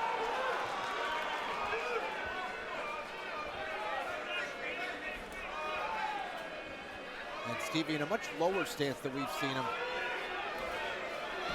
No doubt ready for that level change from Olivier.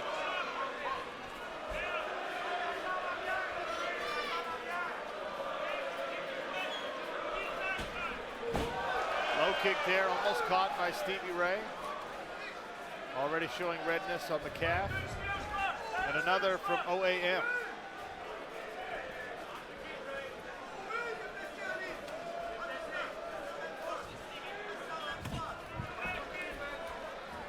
Oh, look at this. Clinch here from big body lock from Stevie Ray. We'll see if we can get Olivier Aubin-Mercier to the ground. You don't want Stevie Ray on top of you when you're dry. Yeah, again, double unders here, has good head position, but Olivier in a little much safer position now that his back is up against the cage. Yeah, Stevie's got to pull him off that fence and change the angle and try to find a way to capture his hips and take him down.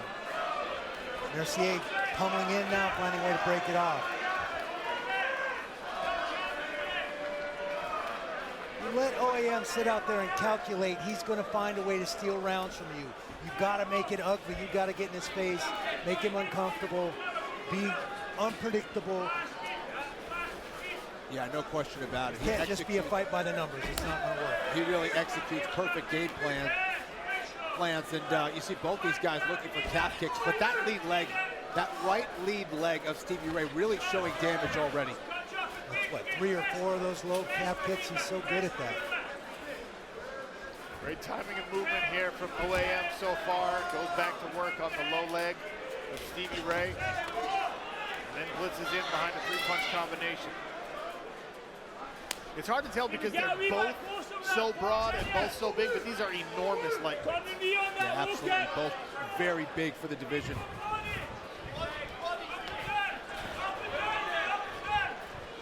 Right now, Olivier Aubin-Mercier just looking like the faster fighter.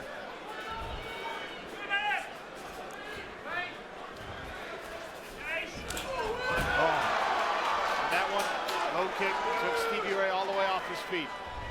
Yeah, caught him as he was moving. Sean kind of hit it like a foot sweep. But Stevie's going to start to have some problems stepping on that lead leg. Ray's able to press Olivier Aubin-Mercier against the smart cage barrier. OAM swaps positions. And it's OAM's forward aggression that gets him in this situation. Both times they've ended up in the clinch now is because OAM was pressing, stepping in, throwing his hands.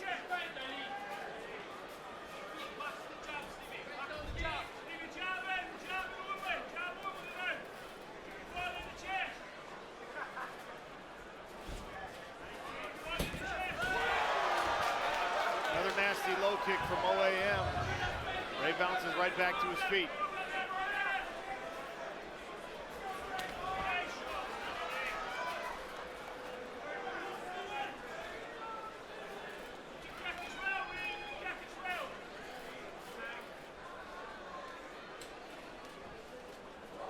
Real kick attempt there from Stevie Ray, showing the diversity in his arsenal. And not a bad technique to throw, especially as Olivier was circling to the left side.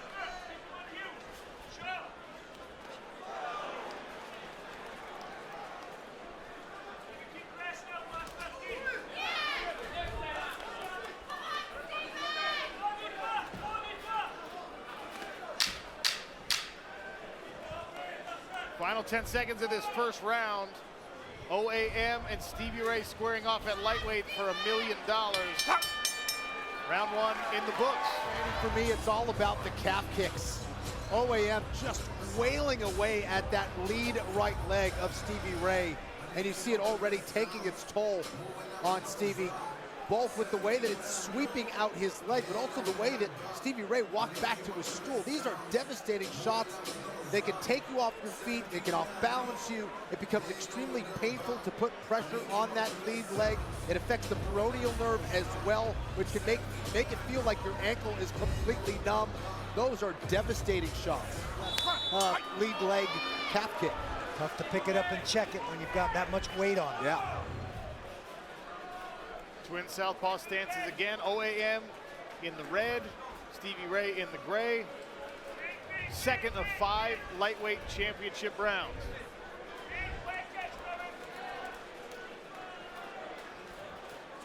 Big left hand there from OAM on the counter. Responded to a left from Stevie Ray. Ray now catches a kick. Tries to get himself onto the back of OAM, and for now is there. Let's see if he can hit a takedown from here. This is Stevie's best position. If he's able to hit it, wow, look at that balance from OAM. Well done. There it is. And Stevie Ray gets on the back of OAM. We'll Out of way. Spent a lot of energy to get there. Picked him up 3 times before he could get him down. Wow. And these men very, very powerful lightweights. You do not want Stevie Ray on your back. He's got 4 more minutes in this round to work from this position. Yeah, and this has been a position that OAM has worked on a lot offensively and defensively in preparation for this fight. This is where Stevie is most dangerous. Anthony Pettis knows all about that. Stevie's wife, Natalie Ray, watching close by the cage side.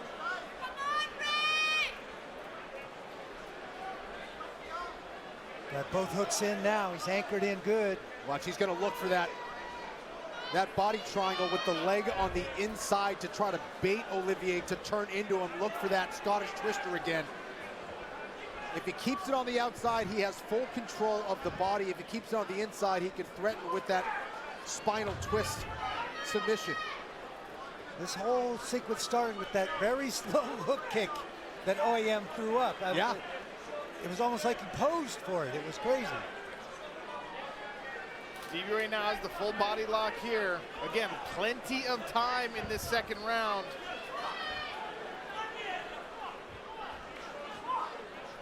There he is, starting to set it up now. He's going over the shoulder with that seatbelt grip.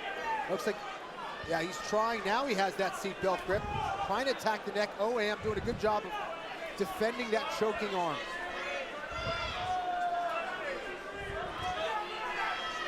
Stevie Ray on the back of OAM now, trying to soften him up with some left hands. Yeah, Stevie doing a great job of mixing things up. If he doesn't get the submission, he's staying busy with some ground and pound here. Lots of time here, too. And look, this is important for a lot of reasons. If you're Stevie Ray, you're winning this round, but you're also avoiding more damage to your lead leg by being on the back of OAM. Absolutely, and this could be draining for OAM. You know, having that body triangle and trying to stand up like that, it takes a lot of energy. You're carrying the weight of your opponent. To mention he's got a body triangle, which makes it hard for your diaphragm to function properly. No question. Hard to breathe from that situation. OAM has that right arm of Stevie Ray out in the cross. This is going to take away the choking ability for the meantime. Stevie Ray able to get it back into play, though. Oh, look at this. All the Excellent way up escape. and out. Nice work there by Aubin-Mercier. Get himself out of some serious trouble. And he goes right back to work on the lead leg. Got to be a confidence booster those last 3 or so minutes for Stevie Ray, though. Yeah, 100%, and it was a really strong round one for OAM. Right now, this fight is even for me.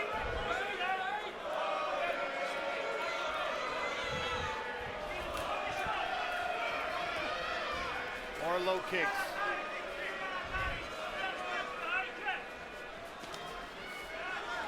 Ray comes in behind a 1-2, blocked by OAM. Inside of 1 minute here in the second round. Stevie's got to be careful to not try to sweep that bottom leg. He's reaching for the leg of OAM as he kicks with that lead right arm. OAM might switch it up and go upstairs. Very, very difficult to catch a low kick. Like that. It's too risky. low. It's just... Oftentimes when you see guys starting to do that, it's just a response to the amount of pain that leg is experiencing. He cognitively knows it's... Oh! Right hand lands and Olivia Aubin-Mercier with the check hook knocks out Stevie Ray for a lightweight championship. What a right hook. Stevie just didn't see it coming. Up and around the guard of Stevie Ray it went, and my goodness, landed right on the jaw. Oh, just a nasty right hook up and over the guard of Stevie Ray. Stevie just completely surprised by that. Just a nasty shot there by OAM.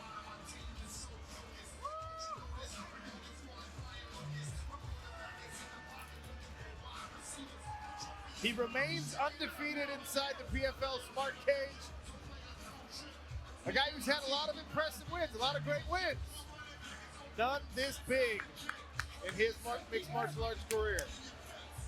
And this was a masterful performance. And again, this was a round where he was losing, guys. I mean, he was getting dominant on the ground. He was able to bring it back together, get back to his feet, and just mount a beautiful right hook attack. I mean, with time running out, he had seconds left in that round to try and make something happen. Ladies and gentlemen, the end comes at 4 minutes and 40 seconds of round number 2. For your winner by knockout, and now your 2022 PFL lightweight champion, the Canadian gangster, Olivier Aubin-Mercier.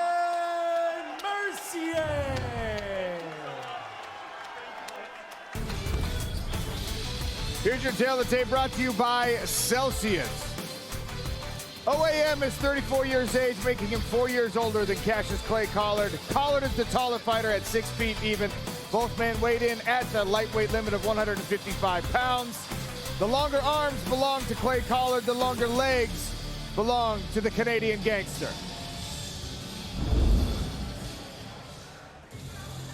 All right, keys to victory for OAM. About his leg kicks, his takedowns, and he needs to control the pace here and control the chaos that is Clay Collard. And for Collard, he needs to look for those body shots. He needs to move his feet in this fight. Can't get pinned up against the cage, and he needs to utilize that takedown defense. Defend yourself for all time. You want to touch gloves? Do it now. Let's do this. Final instructions from your referee. Cassius Clay Collard in the gray. The Canadian gangster Olivier Aubin-Mercier, 2022 champ in the red. Our main event is underway. 5 potential 5-minute rounds and $1 million on the line. Both of these fighters talked about those calf kicks being part of the strategy. Clay Collard opens the action. Yeah, Clay's trying to attack that lead leg, doing a good job so far. Just has to be careful to not leave his head in that center line. Nice head movement by Collard. Finishing that combination with another kick and then tries to start one with the seg. Man, he is staying very busy here against OAM. Clash of the shins, open stances, that'll happen. Already putting in some work. It looked like OAM actually came into the cage with his legs like pre-beat up, already redness on the thighs and the calf, almost as if he had tried to get used to it backstage. I'm not sure if that's something you get used to. Yeah. Well, you know how it is, Randy, the old wrestlers that before they get on the mat, they'd slap everywhere just to get the blood flowing. Just to get the blood going. Oh, sharp right hand there from Collard. This time he misses with the calf kick to finish. Body kick there from OAM. Takedown attempt. Has Collard down to a hip.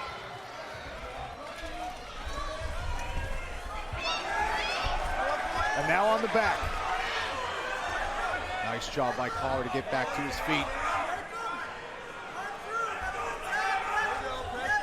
Trying to dig that elbow in to get that underhook. Oh, he drives Collard right down to his head. Almost looked like Collard was trying to roll with it and they couldn't get through. Watch your fence. Don't grab the fence. Don't grab the fence.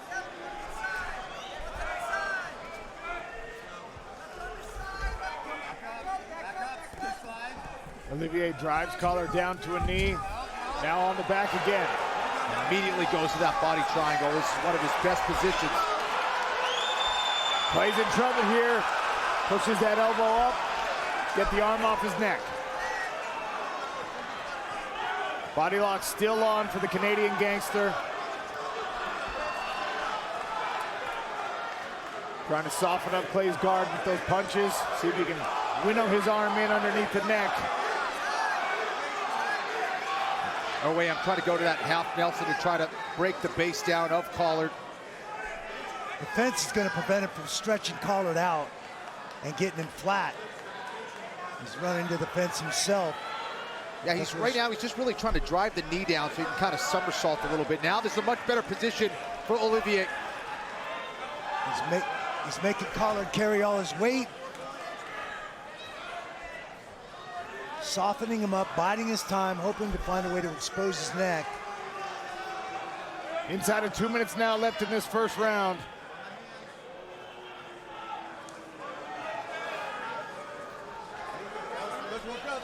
Collard trying to work back to his feet. We talked about this Canadian He's backpack. gonna get out. He's very close to getting out, and the Canadian backpack came up in the fighters' conversations. Collard said that. Obviously, we saw Aubin-Mercier in this position a lot with Shane Burgos. Excellent escape there by Collard. He got his head and hips a little bit higher than OAM.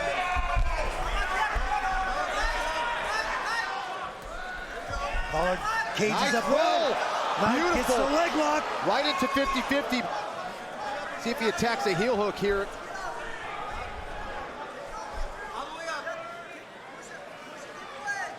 He's going to use it to try and create a scramble and get out. Well, he can't. He's got that base leg. Olivier is picking up that leg off the mat, so it's going to be tough for him to get up. Now he's in a much better position. There he goes, except he gives up the back. Once again, Olivier Aubin-Mercier floats to Cassius Clay Collard's back, drags him back down to the mat, and slaps on the figure 4 body lock with his legs.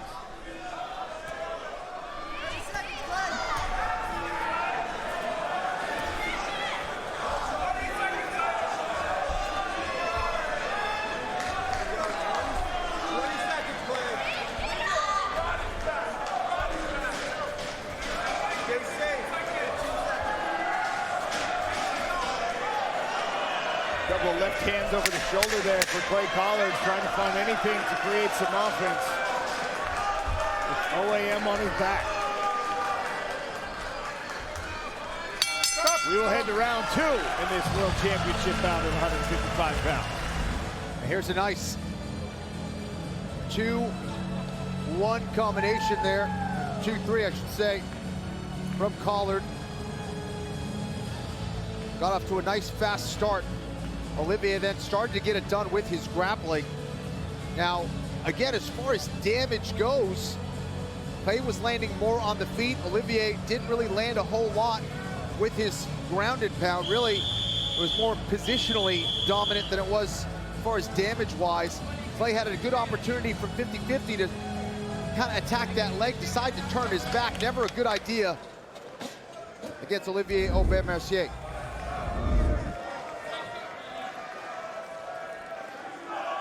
Olivier Aubin-Mercier in the red, Captain Clay Collard in the gray. Start of round 2.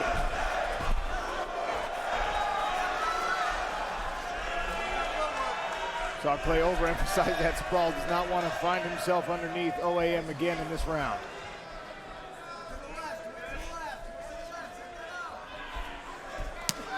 Oh, nice high kick there by OAM. And we've seen his striking paying dividends all year. Big finishes. Nice right hand by last year with a check hook. There's the body work that we've come to recognize from Clay Collard. More work on that lead leg. And another entry from OAM. Nice look at this. I think that he may have a dead foot on that lead leg. He kind of stepped wrong there, guys. Yeah, he's having a hard time moving. Not sure if Collard mentions it. OAM. That lead right leg having some problems early.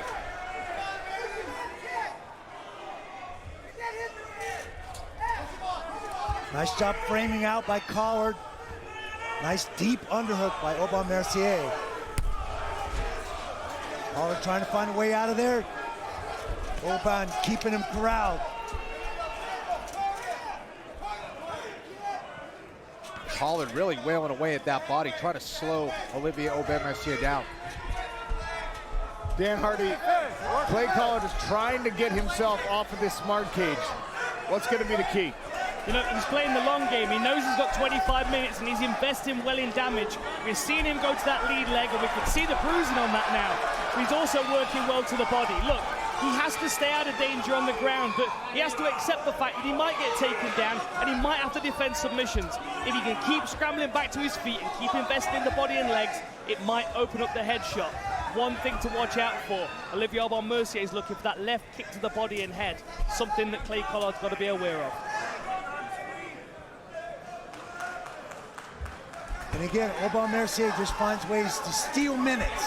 He's stealing minutes in the first round, he's stealing minutes in this round. And now he's in the mount with Clay Collard pinned up against the smart cage barrier. Oh, did a great job of getting his back to the fence to follow up. Just so good at getting that body triangle. So many different instances. Now going right back Power to half. that. Yeah. Again, he's resting his head on the fence. He's not going to be able to stretch Clay out with the barrier right in front of him. He's got to change the angle.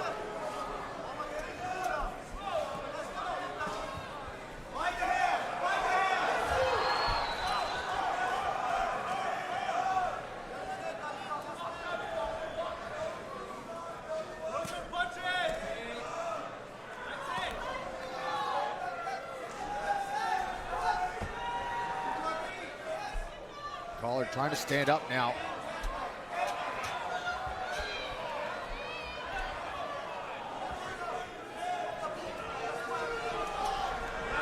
And that's what that power half does. It just compromises your posture.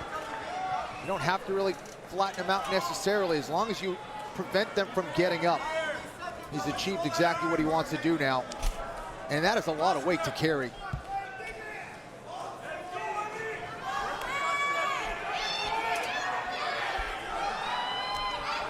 Mirror image of what we saw toward the end of round number 1. OAM with the body lock. Hand fighting, trying to get an arm under the chin of Clay Collard.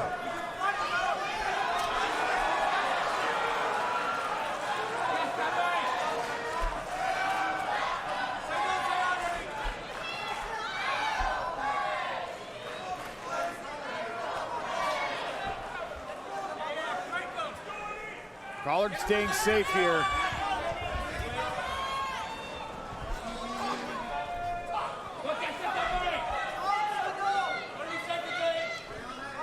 Clay doing a good job of tucking that chin so far. He's pushing up on the elbow, fighting hands, controlling that wrist. And he's turned to the right side to get this body lock off, but it's still very tight for OAM.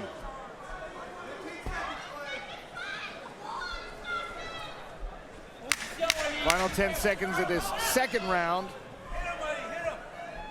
And round 2 will end just like round number 1 did. Third frame to come.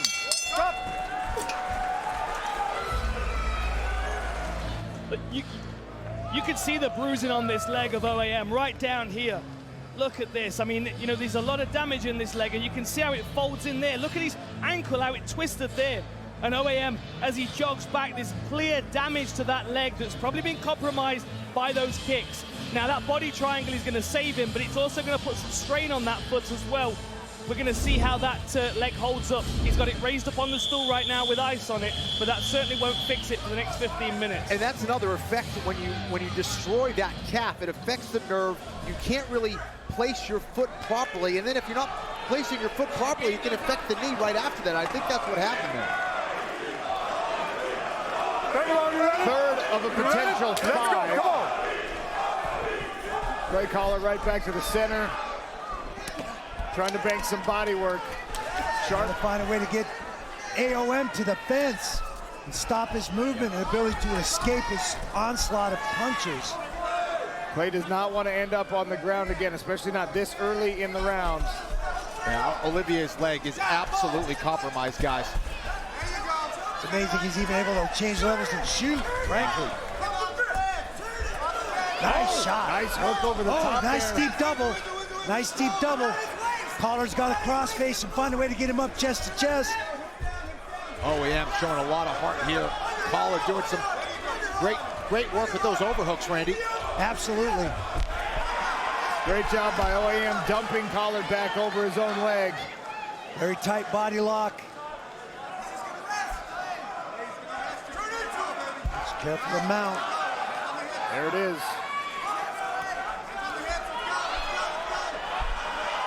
Got an elbow escape. Once again, that body triangle, he's going to end up in that same situation if he's not careful. Now he's trying to go to deep half. Let's see if he can go out the back door. Exactly. Yep. Use that single He's got out, it. and he's out. Beautifully done. Back to his feet, Clay Collard, but not out of trouble yet because OAM with this constant pressure and a toss. Jeez. Nice whip over from the double overhook position. That's a rare one. You don't see that one very often. He's so powerful there. He is a judo black belt. Collard now in on that crackdown. Mercier now really turning it more into a crucifix.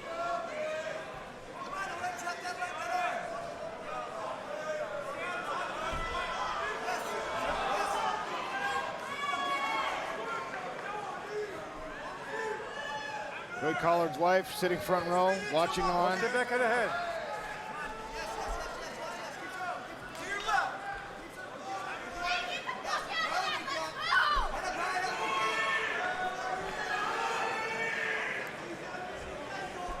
Again with the power half by Aubin-Mercier.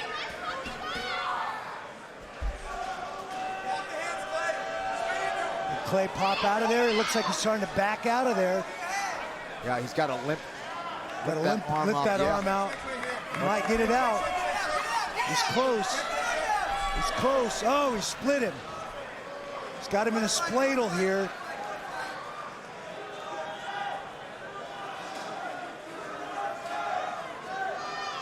Olivier Aubin-Mercier just tying up the left leg and the right arm of Clay Collard. Yep, and Collard could dump him. The Peterson there, roll him through. He's got the inside on that position. Yeah, He may end up on top here if he can get his arm clear. Yeah, I think he turned his hips toward the feet. And that's what he's doing here. There he's going to come out. He's got to get his head out now. He's got a limp arm. Lift that arm out. Post on that knee and strip that arm out of there. There he goes. Much better position now. Colin right in front of his own corner, had the scenario talked through by Rad Martinez, his wrestling coach. And make no mistake about it, this is a pace that favors Clay Collard right now. All day long. Let's go right here. Yes, Trying to damage those feet some more. Stomping on those toes. Old school MMA right there. Now Clay with the shoulder and head pressure. Knee up the center from OAM. Clay is just relentless, man. They're both relentless. Yes.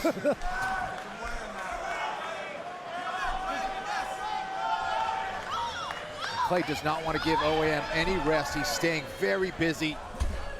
Has attacked the body, the legs, the feet. Yes, everything he can.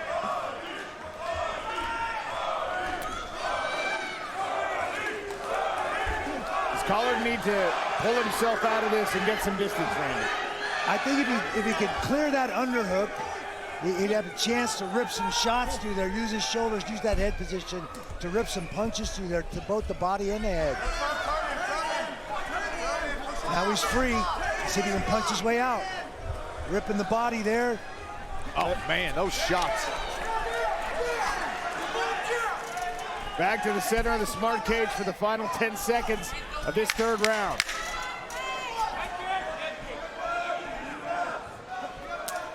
Body kick and a three-piece from Collard. OAM is not moving nearly as well at the end of that round. Randy Couture, Sean O'Connell, Kenny Florian, Dan Hardy here for some telestration. Brett Okamoto in the building. Our betting experts, Jonathan Coachman and Ian Parker as well. Fourth round.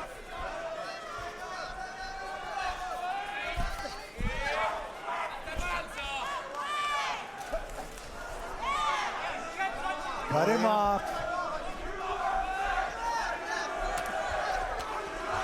More body work from Collard. Look for him to go back to that leg. Boy, OAM is having a lot of trouble moving. Yeah, he sure is. He's trying to bank his own leg kicks. Right hand landed there on the counter from Clay Collard. Nice Superman.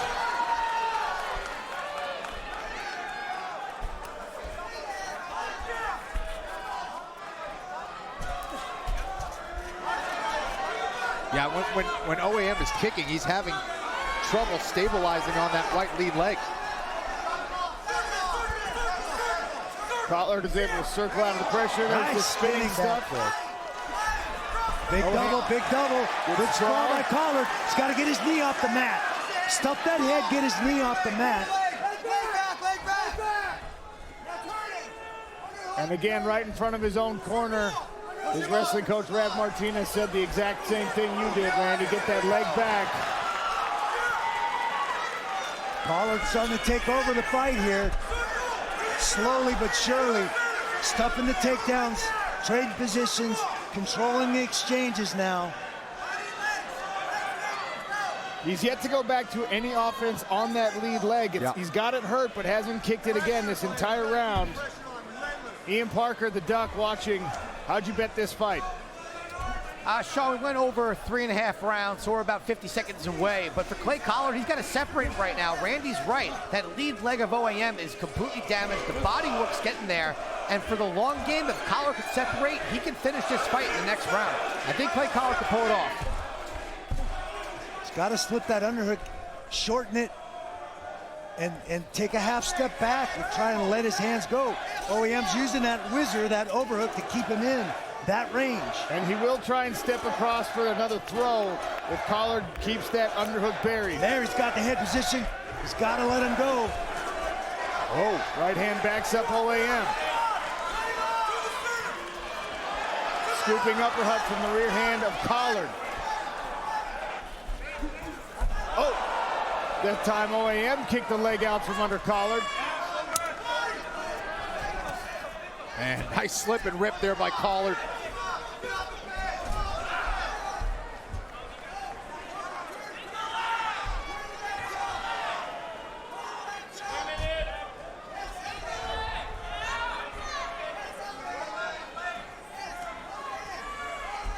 OAM with 2 minutes to try and secure this takedown.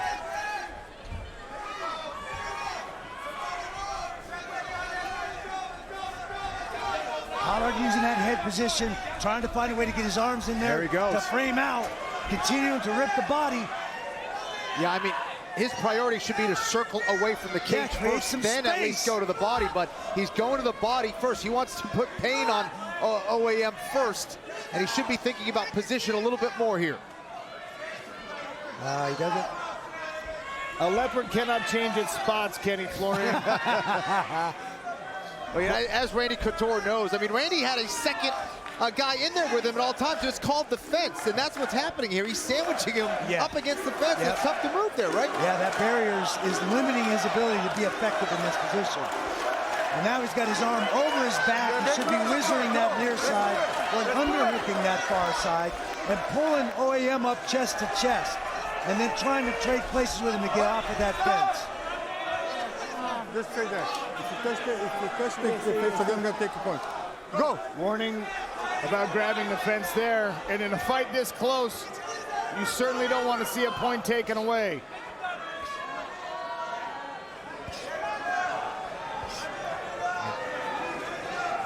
I can't help but think what might happen if Collard is able to earn separation and get back to work on that. I mean, he's leg. winning this round. He's winning this round, and he's going to win this round. I mean, there's not much time left. OAM's hanging on the leg, but not doing anything with it. Yamasaki separates him. Go, let's go!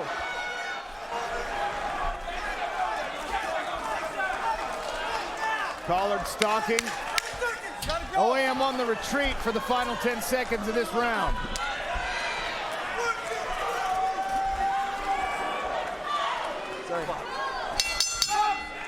One last leg kick to close it out, and we will see a fifth and final round.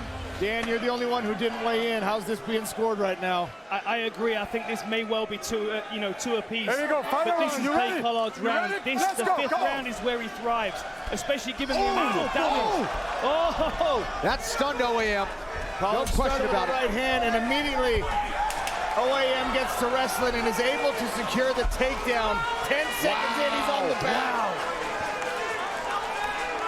15 seconds into the round. If this is the deciding round, this is not where Clay Collard wants to be for 4.5 minutes.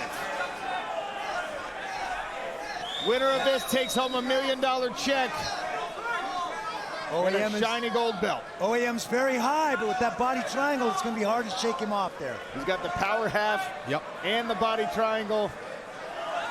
Clay's going to do his best. Shake the monkey out of the tree. Oh, now he's going into that. Stretch. Yep. Might be going for that Suliev stretch.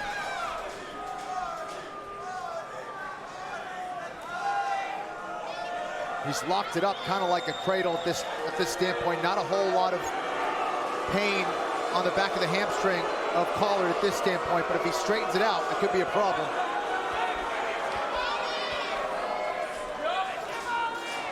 Collard teeing off on the hanging head of OAM from one of the strangest positions. And you wonder what was told to OAM in the corner. If he feels like he's ahead on the scorecards, he might try and just coast and try and cling his way to a victory here. We saw him with some success against Shane Burgos this way. You neutralize the exciting fighter, and you get yourself a $1 million victory. But we don't know how the judges scored those first rounds.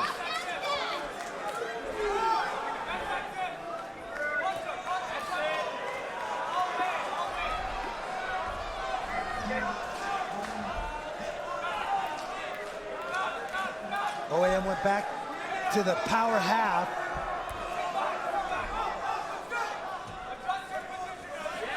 And he's got to stay busy with that ground and pound.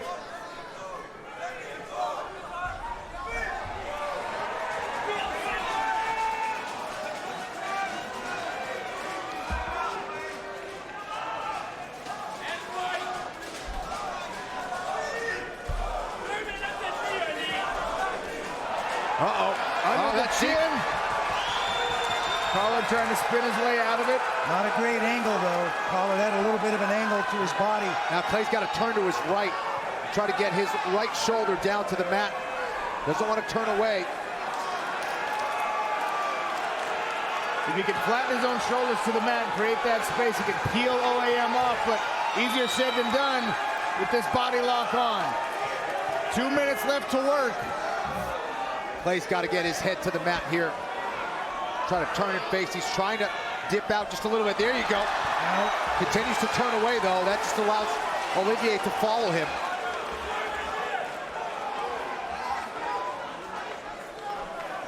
OAM is just a problem from this position.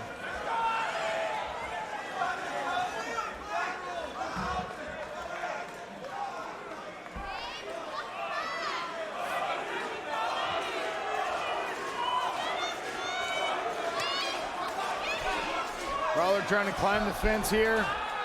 OAM won't allow it. It's like a barnacle.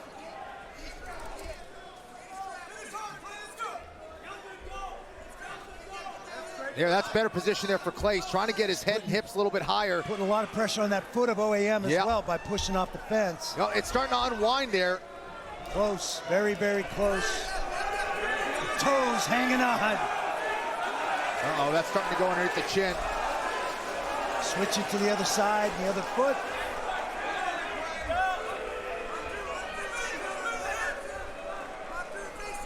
Back to that power half.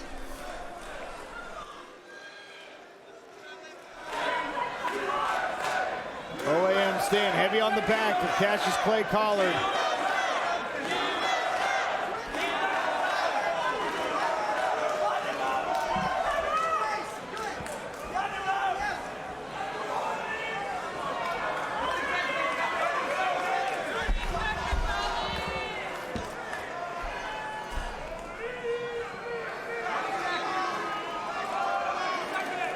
And this is how you take away the exciting fighting style of someone like Clay Collard. You cling, you grind, you turn it into a slog. Olivier Aubin-Mercier steals round 5 and perhaps the fight for a lightweight championship. Final fight of the night, the main event in the books. AI score gives 4 rounds to Olivier Aubin-Mercier and 1 to Clay Collard. Ladies and gentlemen, after 5 rounds of action, we go to the judges' scorecards. All 3 judges score this bout 49-46 for your winner by unanimous decision and 2023 PFL Lightweight World Champion, Olivier Aubin-Mercier.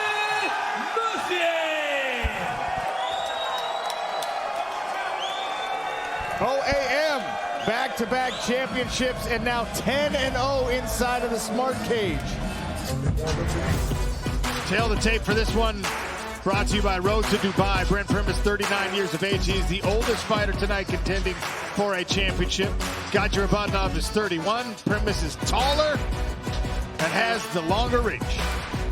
Keys to victory for this fight. For Brent Primus, he's got to chase the takedown. That's obvious. We know he's going to do that. Elbows from top position. I love that that's a key to victory this time around. Elbows from Brent Primus' top position is a scary thing, and it's going to force people to turn into the rear naked choke. For Rabadnov, we saw that long left hook in his last fight, but he's got to wrestle defensively, and rising attacks might be a good deterrent for Primus. Both of you have been giving me instructions. Touch gloves if you like. Let's fight. Keith Peterson to oversee the action. Primus there in the green trunks, Rabadnov in the black. Primus usually able to out-grapple his opponents, but Gadji Rabadnov, coming from that Dagestani school of wrestling. Sir, you ready? Trading partner of the Nurmagomedovs. Former Combat Sambo world champion 10 years ago.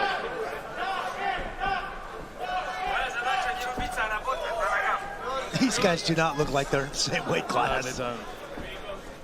Now, what I'm looking at here, if I'm Gadzi Rabadnov, is the wide elbows of Brent Primus. There's a lot of real estate there to attack the body if you can keep his hands in that position.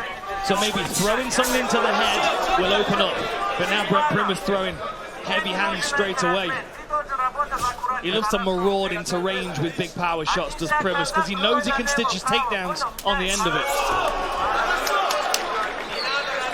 This PFL season, I think, caused Brent Primus to fall back in love with his power strikes, the straight right hand, and when he switches, the straight left hand.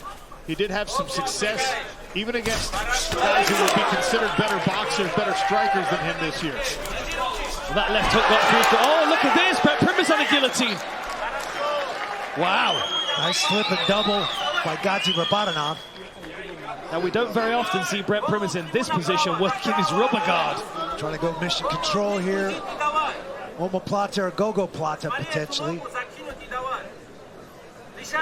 And this is exactly what I'm talking about with Brent Primus. When you see him walking around, you would think that this position is impossible for him. I know if that was me, my kneecap would be skipping across that mat already. That's really good flexibility. What you can see he's doing here is isolating the right arm of Rabadanov. And now Rabadonov's going to try and keep forcing himself square. He wants to stay in the guard of Primus because if he turns away, Primus now has the omoplata on that left arm. And it might not be a useful submission in mixed martial arts. He's even going for a gogoplata here. He's close to a gogoplata. So Rabadanov picks his head up, he's going to be in. There it is. Oh, he's too shallow on the arm. That was a great effort from Brent Primus there. 2 minutes gone in this first round. Going to try it again. Here he goes, pulls the head out the way, he's going to try and clear the head, get his hands together. He's using elbows to do that as well, which is very clever. Here he goes again. He's going to try and pull that foot underneath the chin of Gadzi Rabadanov, a la Nick Diaz, Takanori Gomi. Gets that shin in place, he's going to lock around the back of that head and pull that throat down on that shin bone. So the other thing that Primus can do here as well, he can take his left arm and punch it over the top of his left foot. Rabadanov extracts himself from the control of that rubber guard once again. And this time, good enough for a half pass. Yeah, that was clever. As soon as he realized that the guard was popped open, he pinned that knee down. Now working from half guard with some strikes. Normally the position that Primus likes to put people in. Primus trying to recover guard again. Just got one butterfly in. Now the question is, does he have the same flexibility on the other side? There you go, back to the same side again.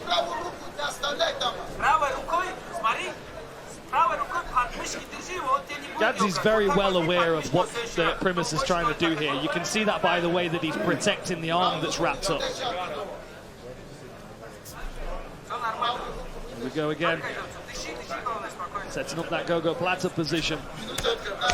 So if you can throw the left arm over the top of his left leg here and go under the neck, now he's got a meat hook, and that could be a really good control position as well to move yourself into the gogoplata. One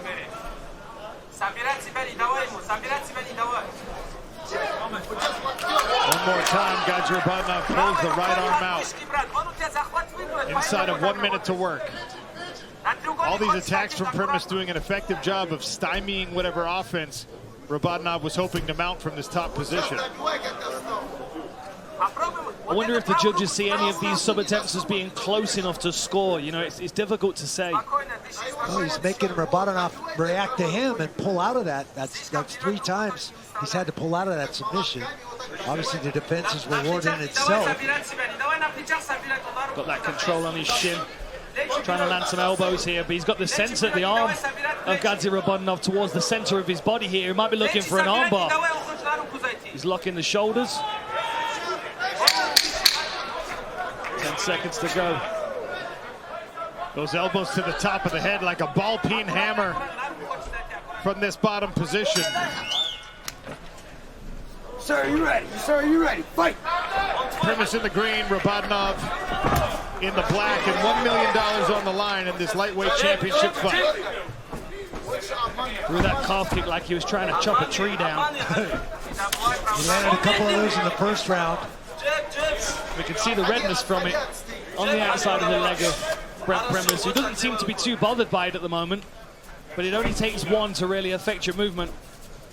See, he turned his shin into that one to block it. You can see now he's thinking about countering with that hook. Little pirouette there for style points.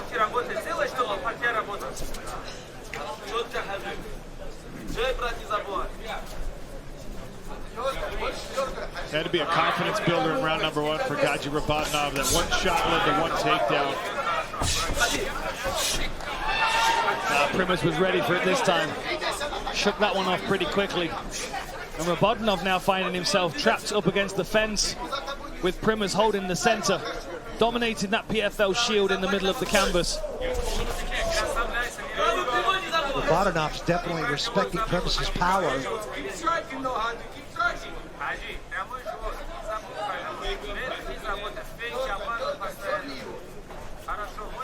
Switching his stances here for Rabadnov temporarily. Back to orthodox and a calf kick.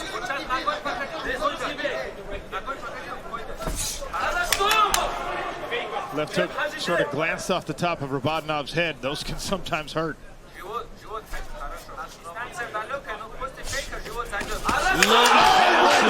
finish that combo. Rabadnov now into the guard of Brent Primus. Surprised that Rabadnov decided to go all the way down rather than staying on his feet. Instead to his knees. And Primus once again trying to lock him down. Good recovery there from Brent Primus.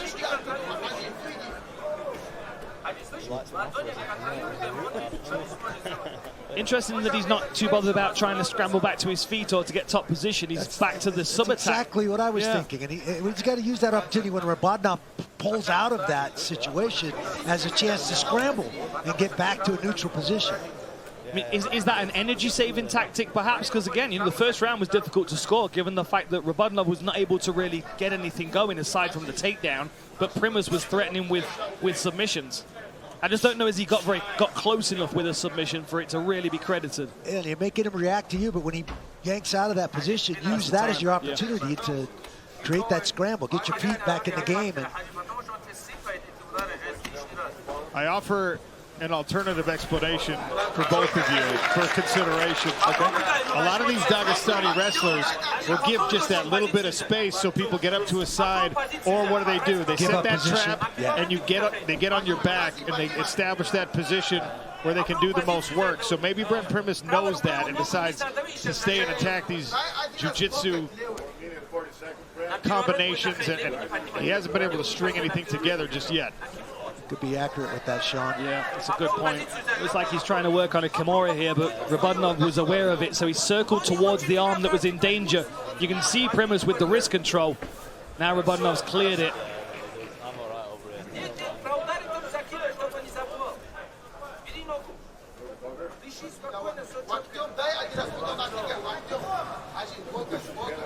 Very, very difficult to attack with rubber guard if you've not got a closed guard.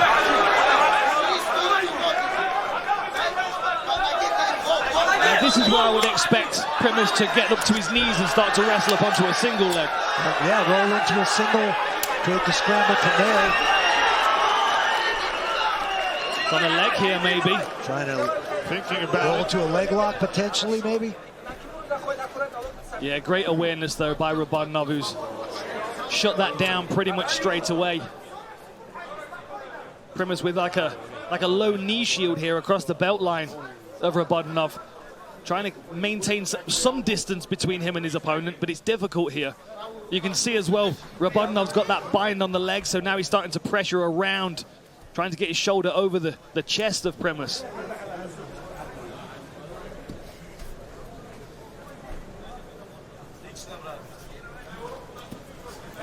Ouch. Heard that elbow. Yeah, that was a solid one.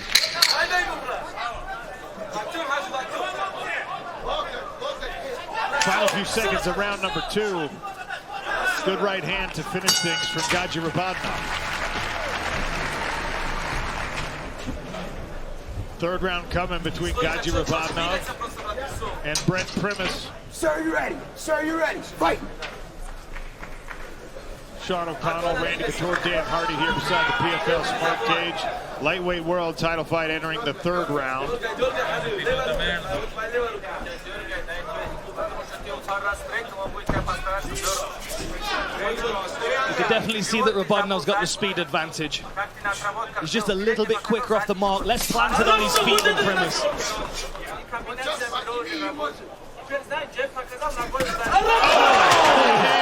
That one snuck around the guard of Brent Primus, landed on the ear, and another knockdown for Aubin-Mercier.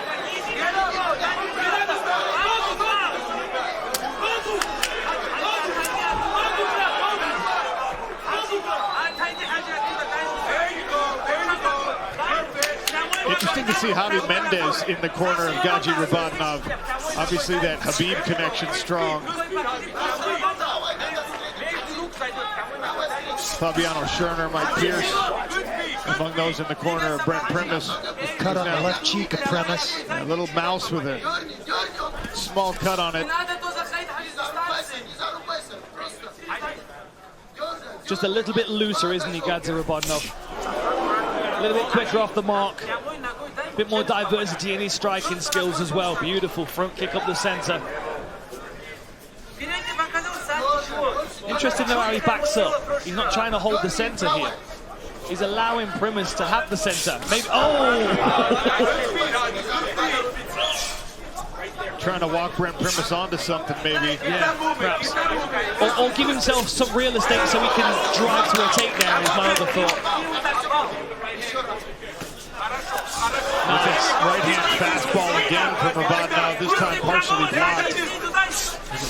Rabadanov has got to have some confidence in his striking at this point. He's knocked him down in 2 rounds. Coming off a knockout victory in the semifinal. Rabadanov does have more knockouts than he does submissions. Beautiful That was shot. You know, if we see Rabadanov go straight to the body with that right hand, I think he might be able to land that left hook a little cleaner. At the moment, Primus is focused solely on defending his head, and I think if there was a bit more... Left hook again! Primus goes face down! Rabadanov with the knockout victory for $1 million! Wow. Wow. What a beautiful combination to finish. Welcome back to this Marquette, His Excellency Badr Al-Qadi, Vice Minister of Sport, as our second world title contest comes to an end officially. 2 minutes, 31 seconds into round number 3. He is the winner by knockout. He claims the $1 million purse as the 2024 PFL Lightweight World Champion, Gaji Rabadanov. Hey, what's up, guys? This is Francis Ngannou. Subscribe now to the PFL MMA YouTube channel.